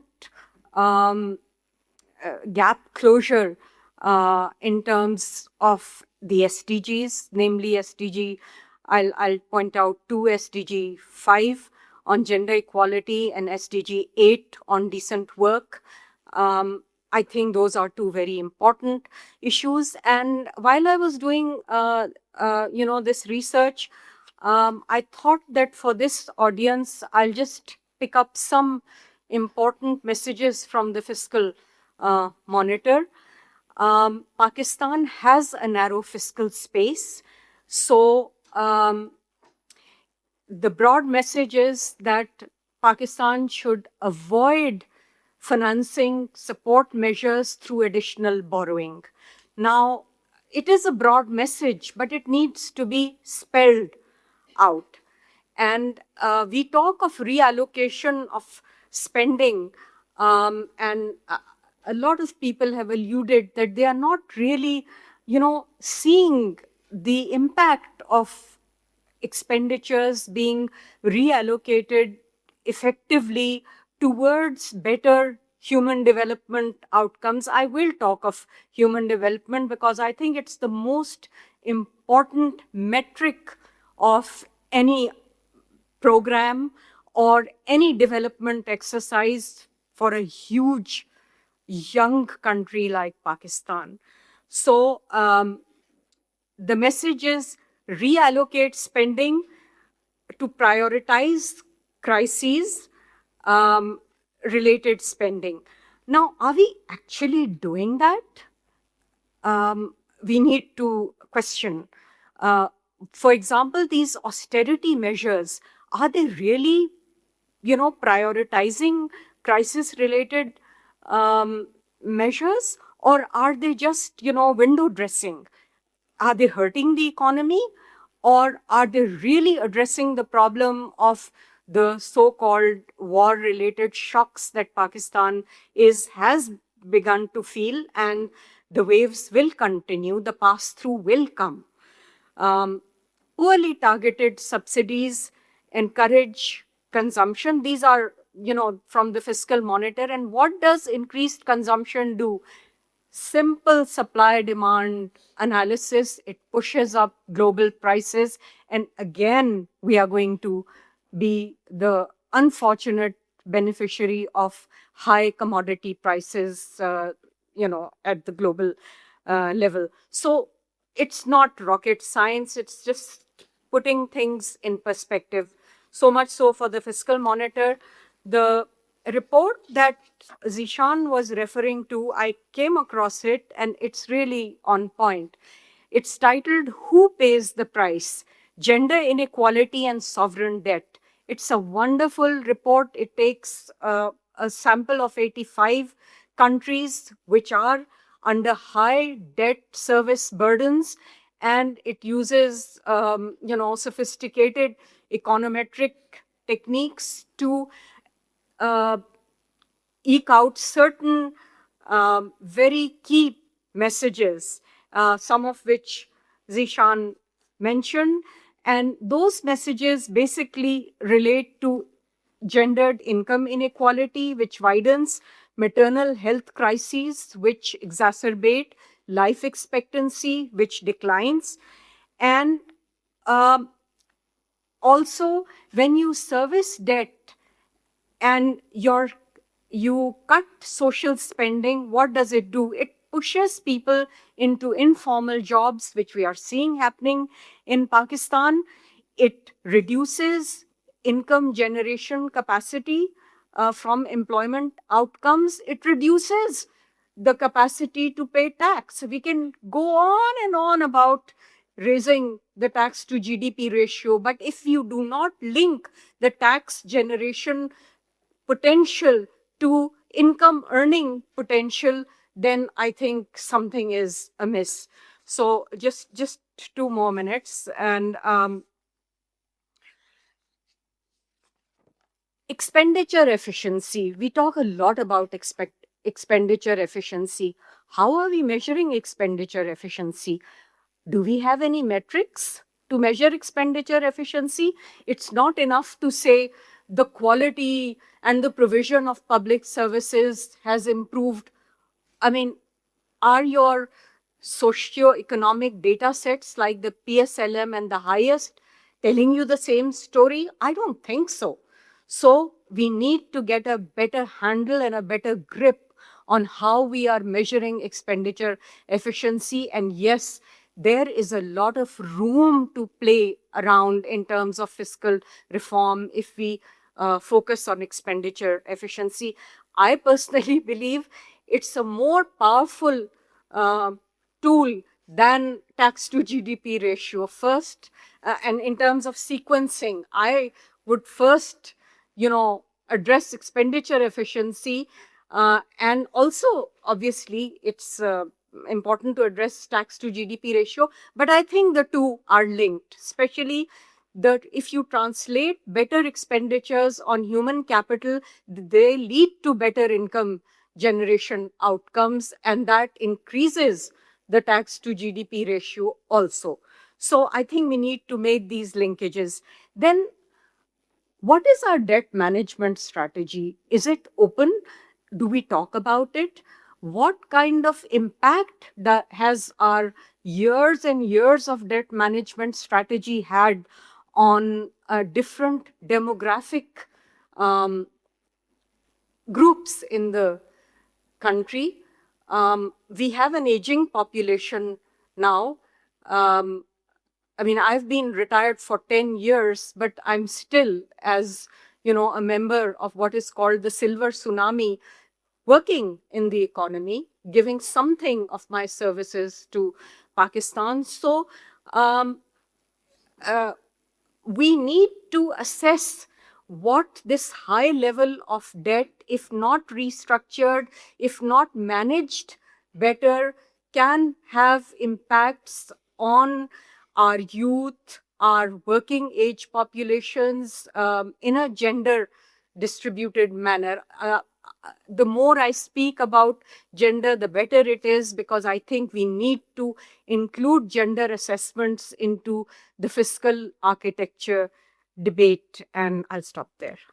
Wonderful. Thank you so much, Dr. Hashmi. My father told me a long time ago to put myself in rooms with people significantly smarter than me and then shut up. And I think that objective I'm universally achieving today. Dr. Vakar, we have about another 15 minutes or so I want to cover the last two speakers that we have. Following that, I had a second set of questions, but I think instead of doing the second set of questions, I will ask each speaker to take a minute after these two have spoken to share the one, if you were to whittle down everything that you said so far and share one primary recommendation, what would that be? Seeding that now so everyone can think about theirs. But I'll move to Dr. Vakar. By the way, I love the term silver tsunami. I think you should coin it, own it, patent it. It's fantastic. Dr. Vakar, you've worked extensively within the sphere. You've advised the planning ministry from the inside and from the outside. We've spoken about devolution, right? And one of the conversations that I've been having with a few people recently is that we devolved fiscal responsibility, but I don't necessarily know if we devolved fiscal accountability as far as, provinces taking out some of the burden was concerned. So that's one area that I would like to speak to you about, that I would like for you to speak about. The second aspect of it is the debt management office is something that I've been working with for a while. Those guys are doing a tremendous job. They're overstretched, of course. The example that we discussed recently was, you take a commissioner in some city, anywhere in Pakistan, they will have a fleet of cars and servants and, cooks and drivers and PSOs and whatever. But the debt management office is basically, 4 or 5 people that are overworked, working really hard to ensure that the balance sheet is, structured and, and I personally fail to understand why is it that we do not bolster the DMO further, add some more competent individuals to take some of the burden off of the 4 or 5 individuals that are working day and night to ensure that this country continues to operate and we don't, get into default scenarios with anyone. What's the principal blockage there, in your view, with everything that you've seen and observed and written about? Thank you, Zishan. It's a very important question. So I think 2 things here. One is it's important to connect here with what Dr. Arya said about human development, So I think, and you've heard everyone around the table, we should be convinced by now that we won't be able to finance our long-term human capital needs just through public mobilized debt or through tax. These are the 2 sources that I think everyone is looking towards to fund this 5th largest population in the world. So I think we should be convinced that we won't be able to do that. There's a limit to how much debt we can carry and leverage, and there's a limit to how much we can tax an economy which remains in low low growth equilibrium all the time, right? So I think what we have been motivating the provinces is to look the other side where they can now leverage their public investment for private capital. So I think that perhaps is a far more better way of doing things. If you want to finance your education, if you want to finance your health, start looking towards those small government funds that can be used to leverage development impact bond, which we have done for skills now in case of NAVTEC. Credit guarantees can be done for low fee schools and low cost health and dispensaries of those sorts. Mar would be very happy. Yes. And then, of course, you now have the federal government example of debt swaps, which can easily be replicated at provincial level as well, given that a large amount of debt is being procured for the provinces. And then finally, the revenue-based mechanisms, RBMs, like you outsource a school and they're able to pay you back based upon their revenues. I think these are the instruments which can be leveraged. You don't need sovereign guarantees for this. Provinces, at least 2 of the provinces have development budgets more than federal PSTP. So just leverage that for innovative financing in education and health. And this is far more than the ODA that we can ever expect in the next 10 years, which will diminish anyways. Final point on the DMO. So totally agree with you. I think they will continue to remain overburdened. But then the point from Shehbaz is very important, that conceptually, do we want to increase the size of government entities? My idea would still be to have leaner structures, even in case of DMO, and outsource the research and evaluation part. There are far more qualified economists, at least in comparison to me, that I look up to. And I'm sure that their services are available. They can guide DMO, but let's keep the government structures as lean as possible. Thank you. Right. Thank you so much, Fakat. Great responses. Really glad that you were the penultimate person that I called upon, because that is going to basically set me up for the question that I'm going to ask Sadaf. Sadaf being our final speaker for the afternoon. You and I had a quick chat, I think it was last night or maybe the night before, on the issue, and that was about beyond increasing, allocation, how can Pakistan strengthen public financial management and service delivery systems. The broader conversation is still structured around creating more and more efficiency in the system. But I think I very much have to agree with Dr. Hashmi's point in that how on earth are we measuring this? I mean, it's not this abstract wave your wand in the air. This is now 5%, 10%, 20% more efficient, right? So is there a response to that question? As in, how do we actually go about measuring that efficiency? Are there existing systems? And more importantly, for an institution like UNICEF, for example, that works really hard towards the betterment of children in this country, and children, of course, being part of that larger youth dividend, of which we have one of the largest populations. What are some of your priorities in terms of how you view the whole situation? Thank you very much. I think it's certainly a very insightful conversation. Sorry. And I would like to sort of take bits of what all colleagues have said. I think we are faced with 2 very critical set of difficult realities. If we look at the social sector indicators, we are, I think, one of the largest countries in terms of children who are out of school, school-going age children who are not in school but sitting outside school, roughly 25.1 to 25.2 million. 40% of our population is stunted, close to 40%. We have recently heard the poverty numbers released from the Ministry of Planning and Development initiative, telling us that the poverty has increased by 7 percentage points and is currently at 28.9%. We have the highest rates in neonatal mortality. In terms of human development indexing, we are 0.54, placing us in the low human development category. That's one set of reality that we are struggling with. The other set of reality is what my colleagues have pointed to. The debt servicing ratio, for example, a tax to GDP ratio, or if you look at the wage bill for our education, it is close to the high performing economies. So something is fundamentally wrong in these two variables or in these two set of realities.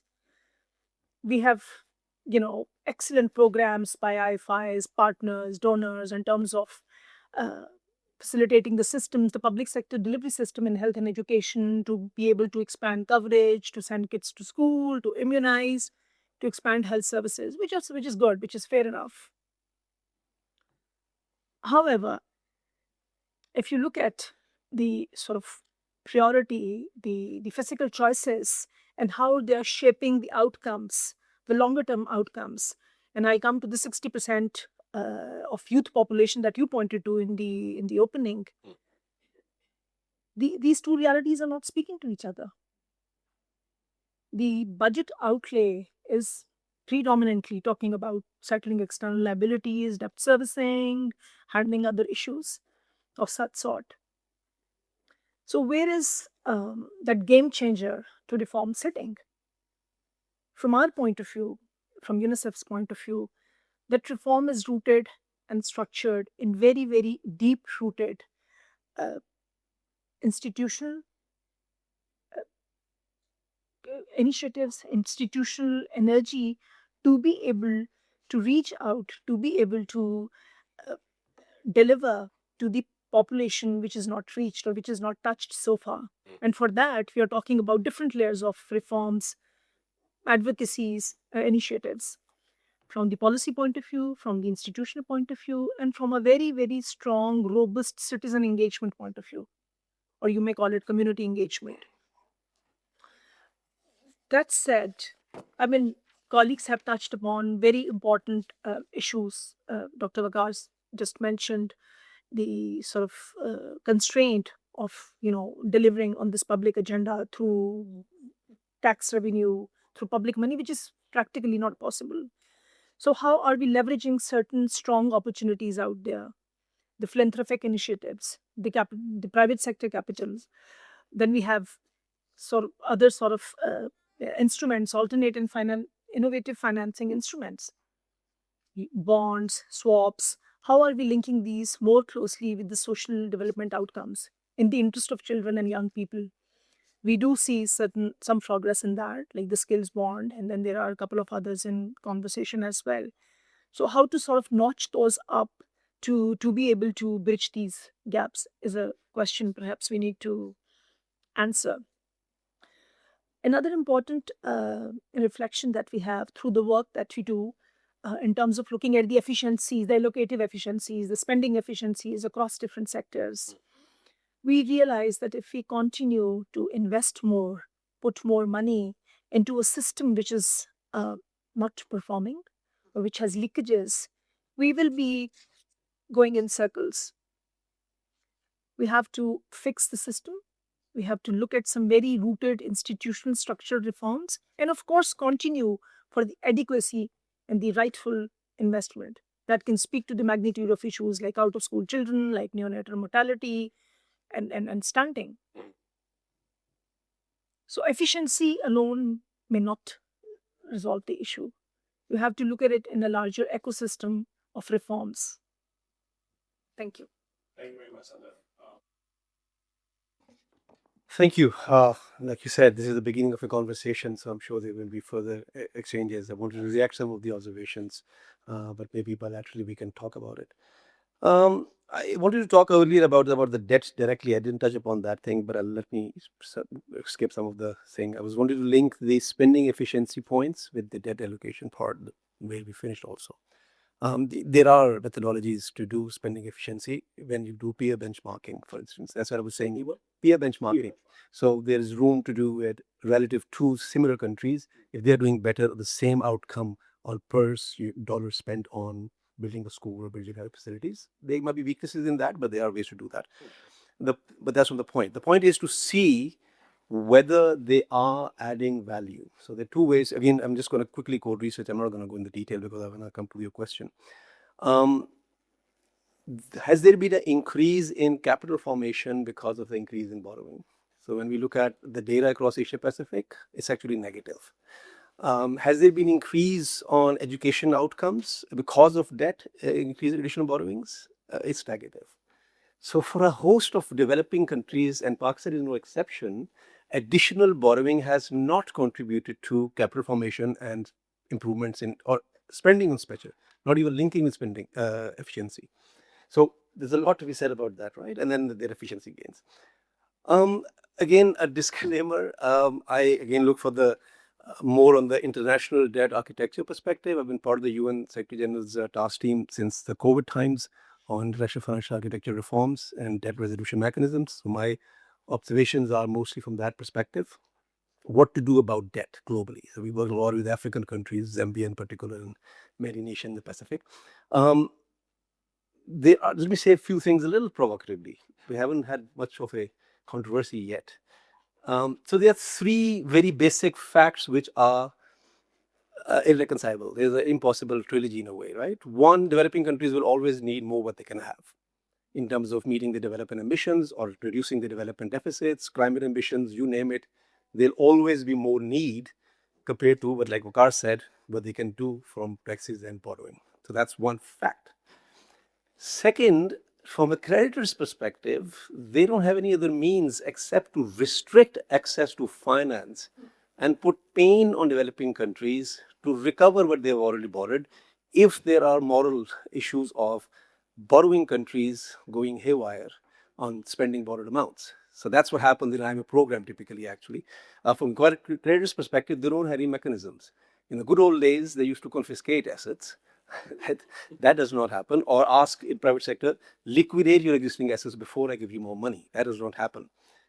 Third, if these responsibilities between debtors and creditors is not fully settled, how do you promote debt negotiations between debtors and creditors, right? So it's a balance between debtors countries wanting to maximize how much they can actually borrow with minimal pain, and creditors countries actually going after trying to do that. When you put these three things together, things are not going to move in terms of finding debt resolutions. So what to do about it, what we propose, and that's where I'll stop. Again, if I have time, we are happy to discuss. So two things actually, even in interest of time. One is we propose what we call countries need to, or international development system needs to pursue a differential treatment of debt resolutions, not a uniform approach. What I mean by that is there are three kind of clear categories based on the facts I was highlighting. Countries that have demonstrated fiscal mismanagement. Pakistan is actually a textbook case of that. We have been bailed out since 1988, almost continuously. We are actually taught in courses globally how not to do things, unfortunately, right? So as Pakistan is a bit embarrassing to be in that room sometimes, but this is how it is, right? Worse many African countries. So that's one example, but in general, the principle is identify whether you are accumulating debt because of poor fiscal mismanagement, and there are matrices to develop that or work is going on. Second is, if countries experiencing debt problems because of temporary liquidity shocks, floods being a good example, right? Otherwise, countries' overall debt sustainability is okay. However, certainly some unforeseen, genuine big shock happens, which prompts countries to increase spending, raise more debt. That's okay, but overall fundamentals are okay. In that case, liquidity provision by IFIs can solve the problem, and we can go back to doing things normally. Third is when you have to address issues like climate considerations going forward. So providing development transfers actually is much more beneficial than trying to come up with resources to provide debt relief. So provide ex ante development transfers to those countries, specific islands in particular case in Asia Pacific, or rather than figuring out once they go into debt problem and then say, okay, now I have to come up with some sort of debt relief. And then again, the same headlock of who's going to pay how much. Debtor is going to pay more cost or creditors are going to pay more cost. So that's the essence of debt resolution. So one fundamental message for Pakistan is figure out where you fall. I already gave the answer, where in my understanding Pakistan falls, and then take responsibility for that. I used to say when I was working here, unfortunately, everybody's ready to bail us out. Nobody lets us default. It's free money in many ways, right? So we get access to borrowing resources without any accountability. I refer to the Republic of Korea's case. There are very clear matrices: centralized decision making on borrowing, linking with your development spending priorities, identifying where the money is being spent. We have a debt office here, debt management report. I don't know if they're still producing that or not. Do they have that link? X amount of money is raised by these sources this year, and this is going for social area, this is going for building roads and hospitals, whatnot, right? There is virtually, money is completely fungible in Pakistan, which means it can be used for whatever you deem it to be resource. So you're not going to go far. Bottom line means we have to take and experience, unfortunately, the pain as a country. Unfortunately, the pain is suffered more by the poorest people. Absolutely. Because somebody said that over here, no real adjustment is made at a more higher level. Even for the optics case, it doesn't change. We are supposedly in austerity program in IMF.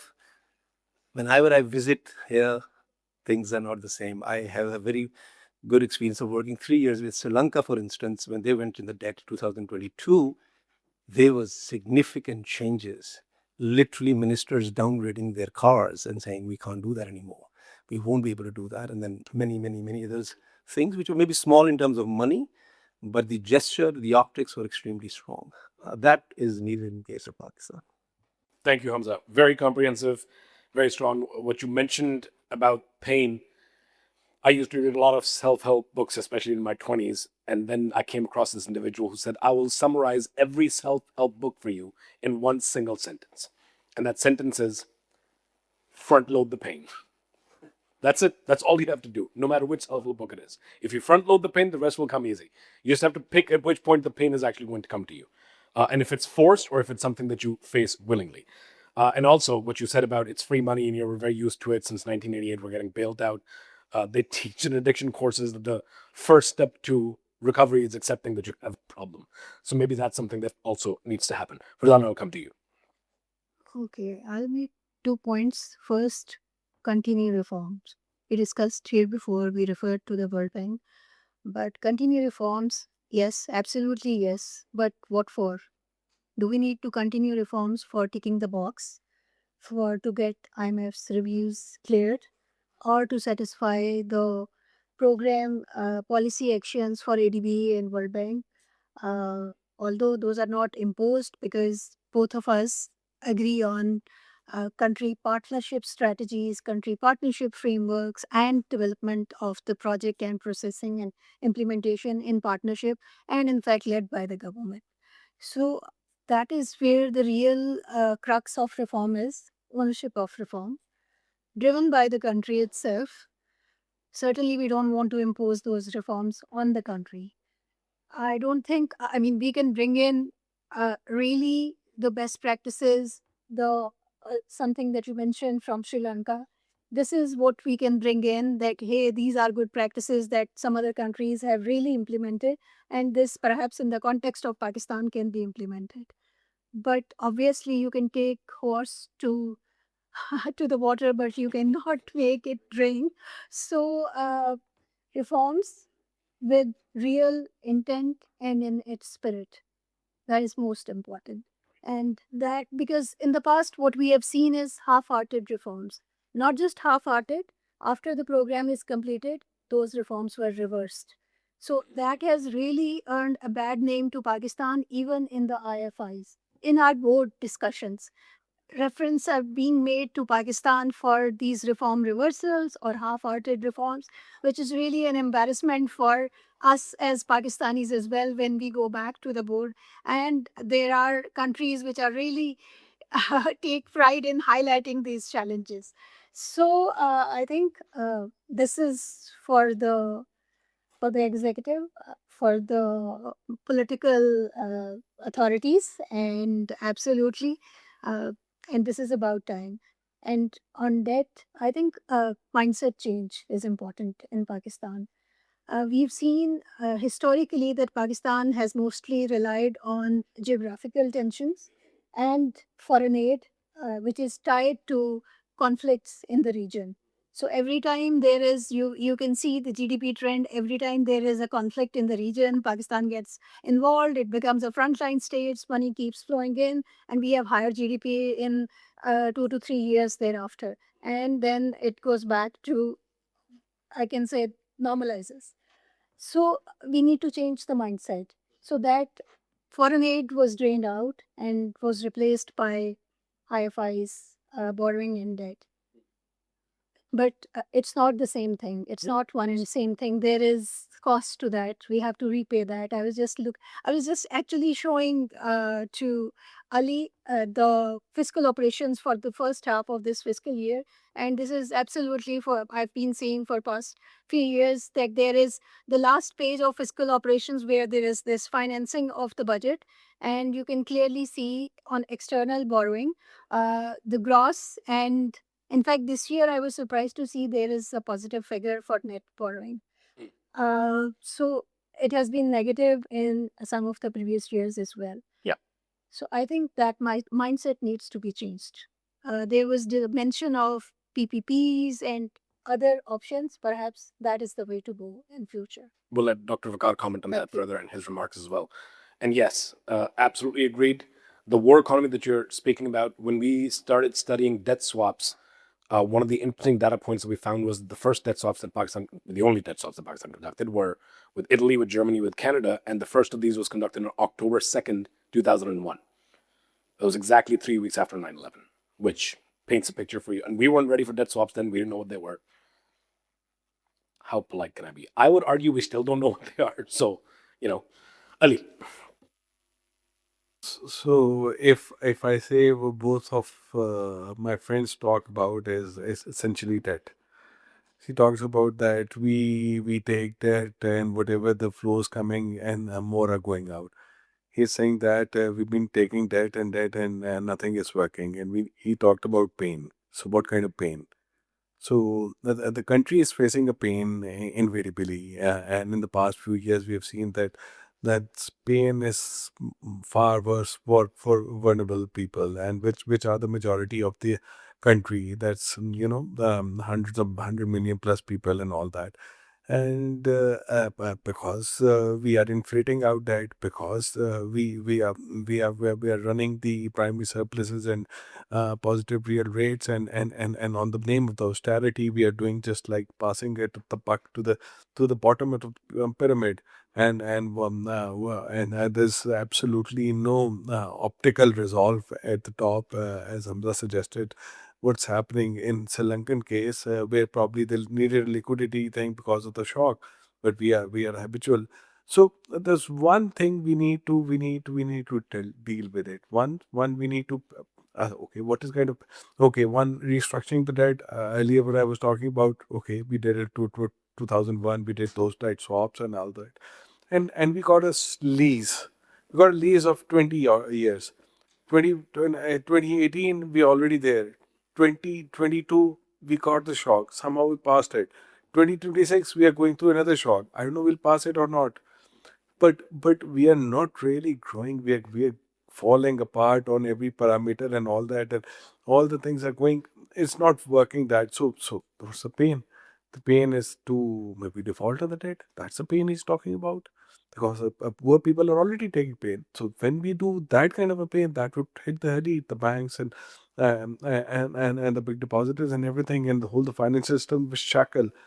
I'm not a proponent of it, but I'm just saying that, do we need that kind of a pain? We need what kind of a pain that would make us realize that what we are doing at fundamental level, at all the levels of governance and the government and institution working in Pakistan are failing, and nothing is there. And those who are facing that, they're like just like they're not equals. They're not equals in Pakistan. Let's be fair with it. There's nothing equality in that. So where we get to listen to them, because we are not sharing the pain of them. So once we share the pain of them, as what he said about the dead pain, so I'm very philosophical level. I'm saying this, that we need to have some kind of pain to all top level of institutions and everywhere, where they get the realization, okay, we need to now reform what my friend talked about. Thank So your central recommendation is front load and accept the pain. You have to figure out what the pain is, but you have to accept it. Aru. Thank you. So, just building on the discussion that we've had in the first round, and a lot of people pointed out the high interest payments and the debt burden. Well, the debt is a direct function of your fiscal deficit. So, whether we like it or not, we have to resolve the fiscal deficit if we want the debt burden to reduce, if we want the interest expenditure to reduce. So, again, whether we like it or not, tax revenue has to increase and your expenditure efficiency has to improve.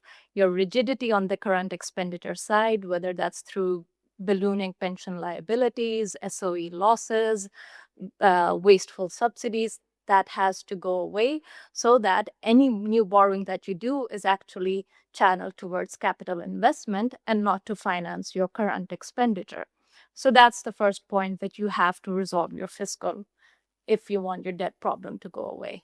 So any kind of swap or anything only generates savings or channels a limited resource towards service delivery. Any sound adjustments that you have to do have to come through the fiscal. That's just the way it is. Second point, there's been discussion on debt management, and few people have talked about the debt office. I think it's important to realize that debt management in Pakistan is heavily fragmented. You have Economic Affairs Division, State Bank of Pakistan, even within the Ministry of Finance, Budget Wing, and the Debt Office. And if I'm not forgetting, provincial governments, because all the external is online too. So the debt management is quite heavily fragmented. In that kind of a landscape, how do you expect that any kind of debt strategy is formulated? Or even if it is, was it properly agreed, discussed with all of these stakeholders? It is usually not. LFCs and 18th Amendment further complicated. Exactly. So I think if first you resolve your debt problem through your fiscal, and then you need to have a sound debt management in order to improve liquidity management and your assets and liabilities, and that has to come through sound debt management practices. So Absolutely. I'll conclude there. Great. Thank you, Aru. Shehbaz. Well, we have found a solution to debt management to add 8 more positions of directors in the debt office, and the DG position is empty. It's vacant for the past few months.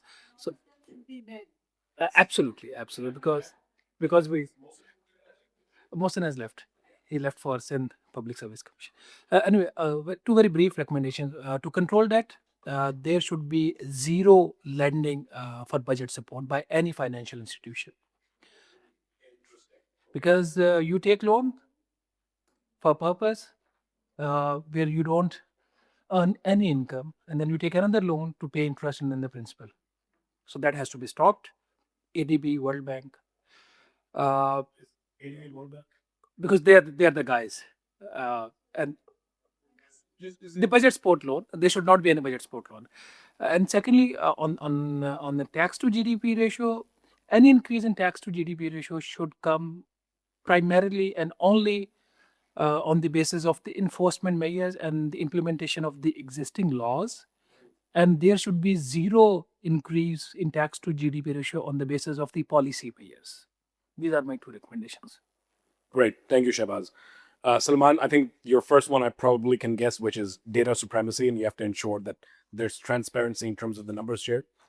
I think I'm not in a position to suggest 1 or 2 things, but I mean, I think there's other ways of looking at stuff. Like, for example, you don't have to look at the fiscal measures to increase tax to GDP ratio. One way to increase the impact of tax to GDP ratio in a positive way is to increase GDP. And you can have the same inefficiency, but if you weren't growing at 3% for the last 10 years, you would have a very different fiscal situation and debt situation in Pakistan. One of the problems that I suppose I'm alluding to is the power of the private sector activity, and what are the policy measures that we have taken in the last 10 to 15 years to improve the growth rate of the private sector. I'll just give a very quick data point. we did some exercise to amalgamate all the estimates of the black economy in Pakistan, and the number is stagnant. It's still the same, around 30 to 33%, 34%. And so you just see that there is no impact of these measures which is affecting it in a fundamental way. You can disagree with the number, but it's not 15%. So I suppose if I were to suggest something, I would say that you need to start collecting this great advice at a central level, whether it's the debt office, whether it's the benchmarking exercises. There's a lot of work being happening now where people are thinking you need to start benchmarking at firm level. And start thinking about why your textile sector doesn't export so well. Why aren't they big firms? And if you just look at the macro level, you can't see that. But if you look at the micro level and you figure out maybe on motorcycles, you're really efficient. You just need to get away from the market and they'll go somewhere. There are several sectors. There are sectors in oil processing in which Pakistan has major advantage. There are sectors where there is labor intensive stuff where there is advantage. But the amount of data required, the amount of information required to make those cases requires an army of private sector people helping somebody at the central level collecting this information. I don't know if I've given a solution, but I think there's something there and I'm not exactly sure what it is. But the point is, we still have to continue to think about along these innovative lines, right? Move a little bit beyond the pale. Sadaf. Thank you so much.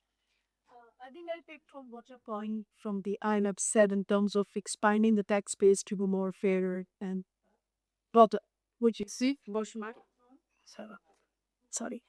So I think from our point of view, it is also important to sort of expand the bandwidth of reforms itself as well. We need to sort of deepen the narrative around reforms and perhaps rethink it. Unless the reforms are linked, I mean, the dividend of increased taxation, the dividends of managed debt is linked to the social outcomes. Unless they are reducing the social inequalities and they are speaking to the needs of children and women and other vulnerable groups, the sort of narrative still remains challenged and perhaps constrained. Thank you. Dr. Vakar. Thank you, Zishan. So, as you know, budget is being prepared as of now, or it has been prepared almost. IMF is not here. But I think I would give it 3 years. I think if we are really sincere, we can do this in 3 years. And the way to sequence this would this debt issue, So the fact that yes, debt is going into those zones which are called unsustainable by the IMF. Of course, we're not there yet. But yes, given this current crisis, given the overhang from the war and the regional conflict, comes 30th June, we may find our balances way above the debt sustainability assessment that the fund and MOF have produced. So what I meant was that, yes, we can control the part of rising debt burden, as well as, of course, then becoming a country which manages debt responsibly. And for that, I think the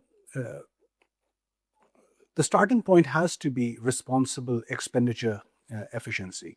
I mean, when you go to the banks for innovative financing, that's the first thing that they would say, that first the government has to demonstrate expenditure efficiency, and then we underwrite whatever bond or public-private partnership or any other blended finance instrument that is required. So if the government wants to unlock further concessional debt or assistance, expenditure efficiency certainly comes first. And that, I think, in itself is not something that the government can do overnight. So let's give year one to that, right? And then at the end of year one, you demonstrate that, look, I've done this and my program is on track. And that sort of gives you the political space and the legitimacy to go into year two to take deeper reform measures. Now is the time to then work on the reform side and ask the taxpayer as well, that, look, this is the demonstration of what the government has done. Those cuts that Hamza Saab was talking about related to Sri Lanka and other responsible countries, this is what we have done. And while, of course, we are doing this, we are freezing our non-essential current expenditure. We are freezing our development expenses, which can be, let's say, taken forward or thrown forward. But this is what we ask from you. And that's when you go out and start asking people for more taxes. As I said, it's difficult in a low growth environment. And then I think this takes you at the end of year 2 or 3. And then from year 3 onwards, you essentially do what your debt management office is asking you to do right now, which is the implementation of asset liability management framework. I think there are prerequisites that we still need to fulfill. Final point on the revenue side, that once you have that legitimacy and political space to go out and ask the stakeholders for more revenues, don't just put FBR on the front. So we essentially don't have one FBR. We have 13 revenue authorities in this country.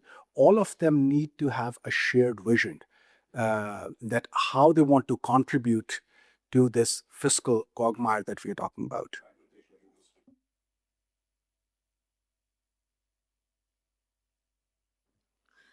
Okay, I'll be quick. Link all the thematic levers as you have documented in your concept note: revenue mobilization, expenditure efficiency, debt management, and restructuring as a package of fiscal reforms to systemic reforms. We have unpacked how institutional and systemic barriers impede the quality and the pace of fiscal reform. So I think we need to put it right up there. Second, and that may be a bit radical, but since the IMF meetings now also have a civil society policy forum, I think listen to voices from the ground. It's very important, because unless this is discussed, and who knows, you might get very good recommendations from where you least expect them, because those organizations, those grassroots organizations, community organizations, they are struggling with the real human development issues of Pakistan. And I think they needed the scope of the consultation, meaningful consultation and dialogue needs to engulf many more stakeholders than it does at present. And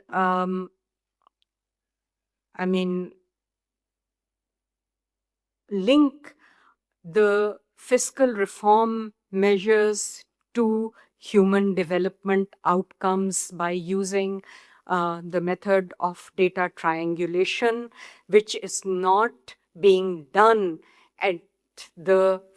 especially at the finance ministry level. State Bank does more data triangulation of social data sets, socioeconomic data sets, than the Ministry of Finance. And because reform for whom is the big issue. It's not to balance books and, feel very elated that you've qualified for another tranche. What has that tranche done for the people of Pakistan in terms of, human development? And human development is a very vast subject. I think the climate transition and the disaster management and, the conflict, cost of conflict, it's all encompassed. So we need to broaden the canvas in which we are debating fiscal reforms for whom, and where are they taking us or not taking us. That's a really great point, because I think the macro has this incredible ability of always being able to obfuscate the micro and the people that it directly affects. We've spoken about social protection, about protecting the most vulnerable. Ali Khizr spoke about that.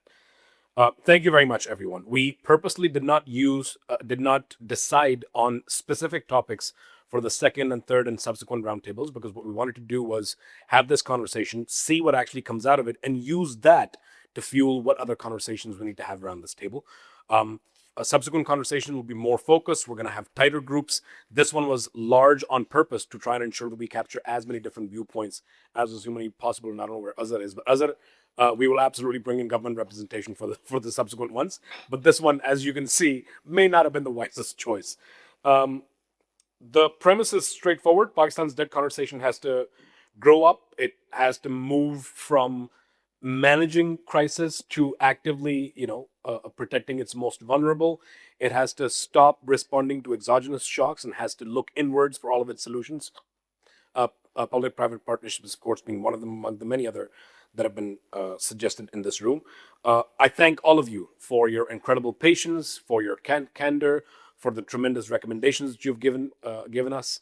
We will be formulating this into a policy note and sharing it with everyone along with the ODA report and other documentation that is going to come out of this particular report. And I'm very grateful for the time that you spared today. And also very grateful to the UNRCO for co-organizing this with us. Speaking of which, I will now give the very final word to the most charismatic man the UN has ever hired. Anyhow, very kind. I send him some goodies every day, so that's part of the bribing. But colleagues, thank you very much. This is really helpful, and we want to maintain this dialogue. I want to thank all of you for spending a lot of time debating. I was reflecting. I have to tell you, I am more than ever convinced about the tax morality work that Hamza and Atta worked on, and it reflects on who we are as people. I mean, this country is so generous. People, whenever there's a floods, how much money comes in? The same people don't want to pay tax, I can tell you. The guys who are able to pump half of their money to save people who are affected by floods don't want to give money to. So it's not about economic patriotism. People of Pakistan is a very patriotic. It's a trust issue. It's a results issue, as we pointed out. And we need to find a creative way of managing this issue. I know we talked about the issue of growth. I grew up in East Africa in a Muslim society. When somebody tells you, inshallah, it's not happening. So, because they will pretend it's not in their control. Inshallah, though you pass it to God, is not your problem. Growth is one of those inshallah things. I hope it happens, but we have to deal with the 50% of our budget now that are going to servicing debt. Inshallah will come, but what can we do with what we control? The government is taking 50% out every year. So if we can find a creative way to say, oh, fantastic, let's do more on the growth. Who doesn't want growth? But also deal with a problem within the context we are, assuming that growth stays at 3-4% in the next couple of years. So what happens with them? So a lot of things are up there, and I really want to appreciate all these discussions. We are committed to this discussion. Is one thing that nobody except you, smart people, want to discuss. It's not something you see publicly all the time, and we want to maintain this issue on the table because it's what matters. Because as I say, for those who grew up with Biggie Smalls, it's all about the Benjamins. Thank you very much.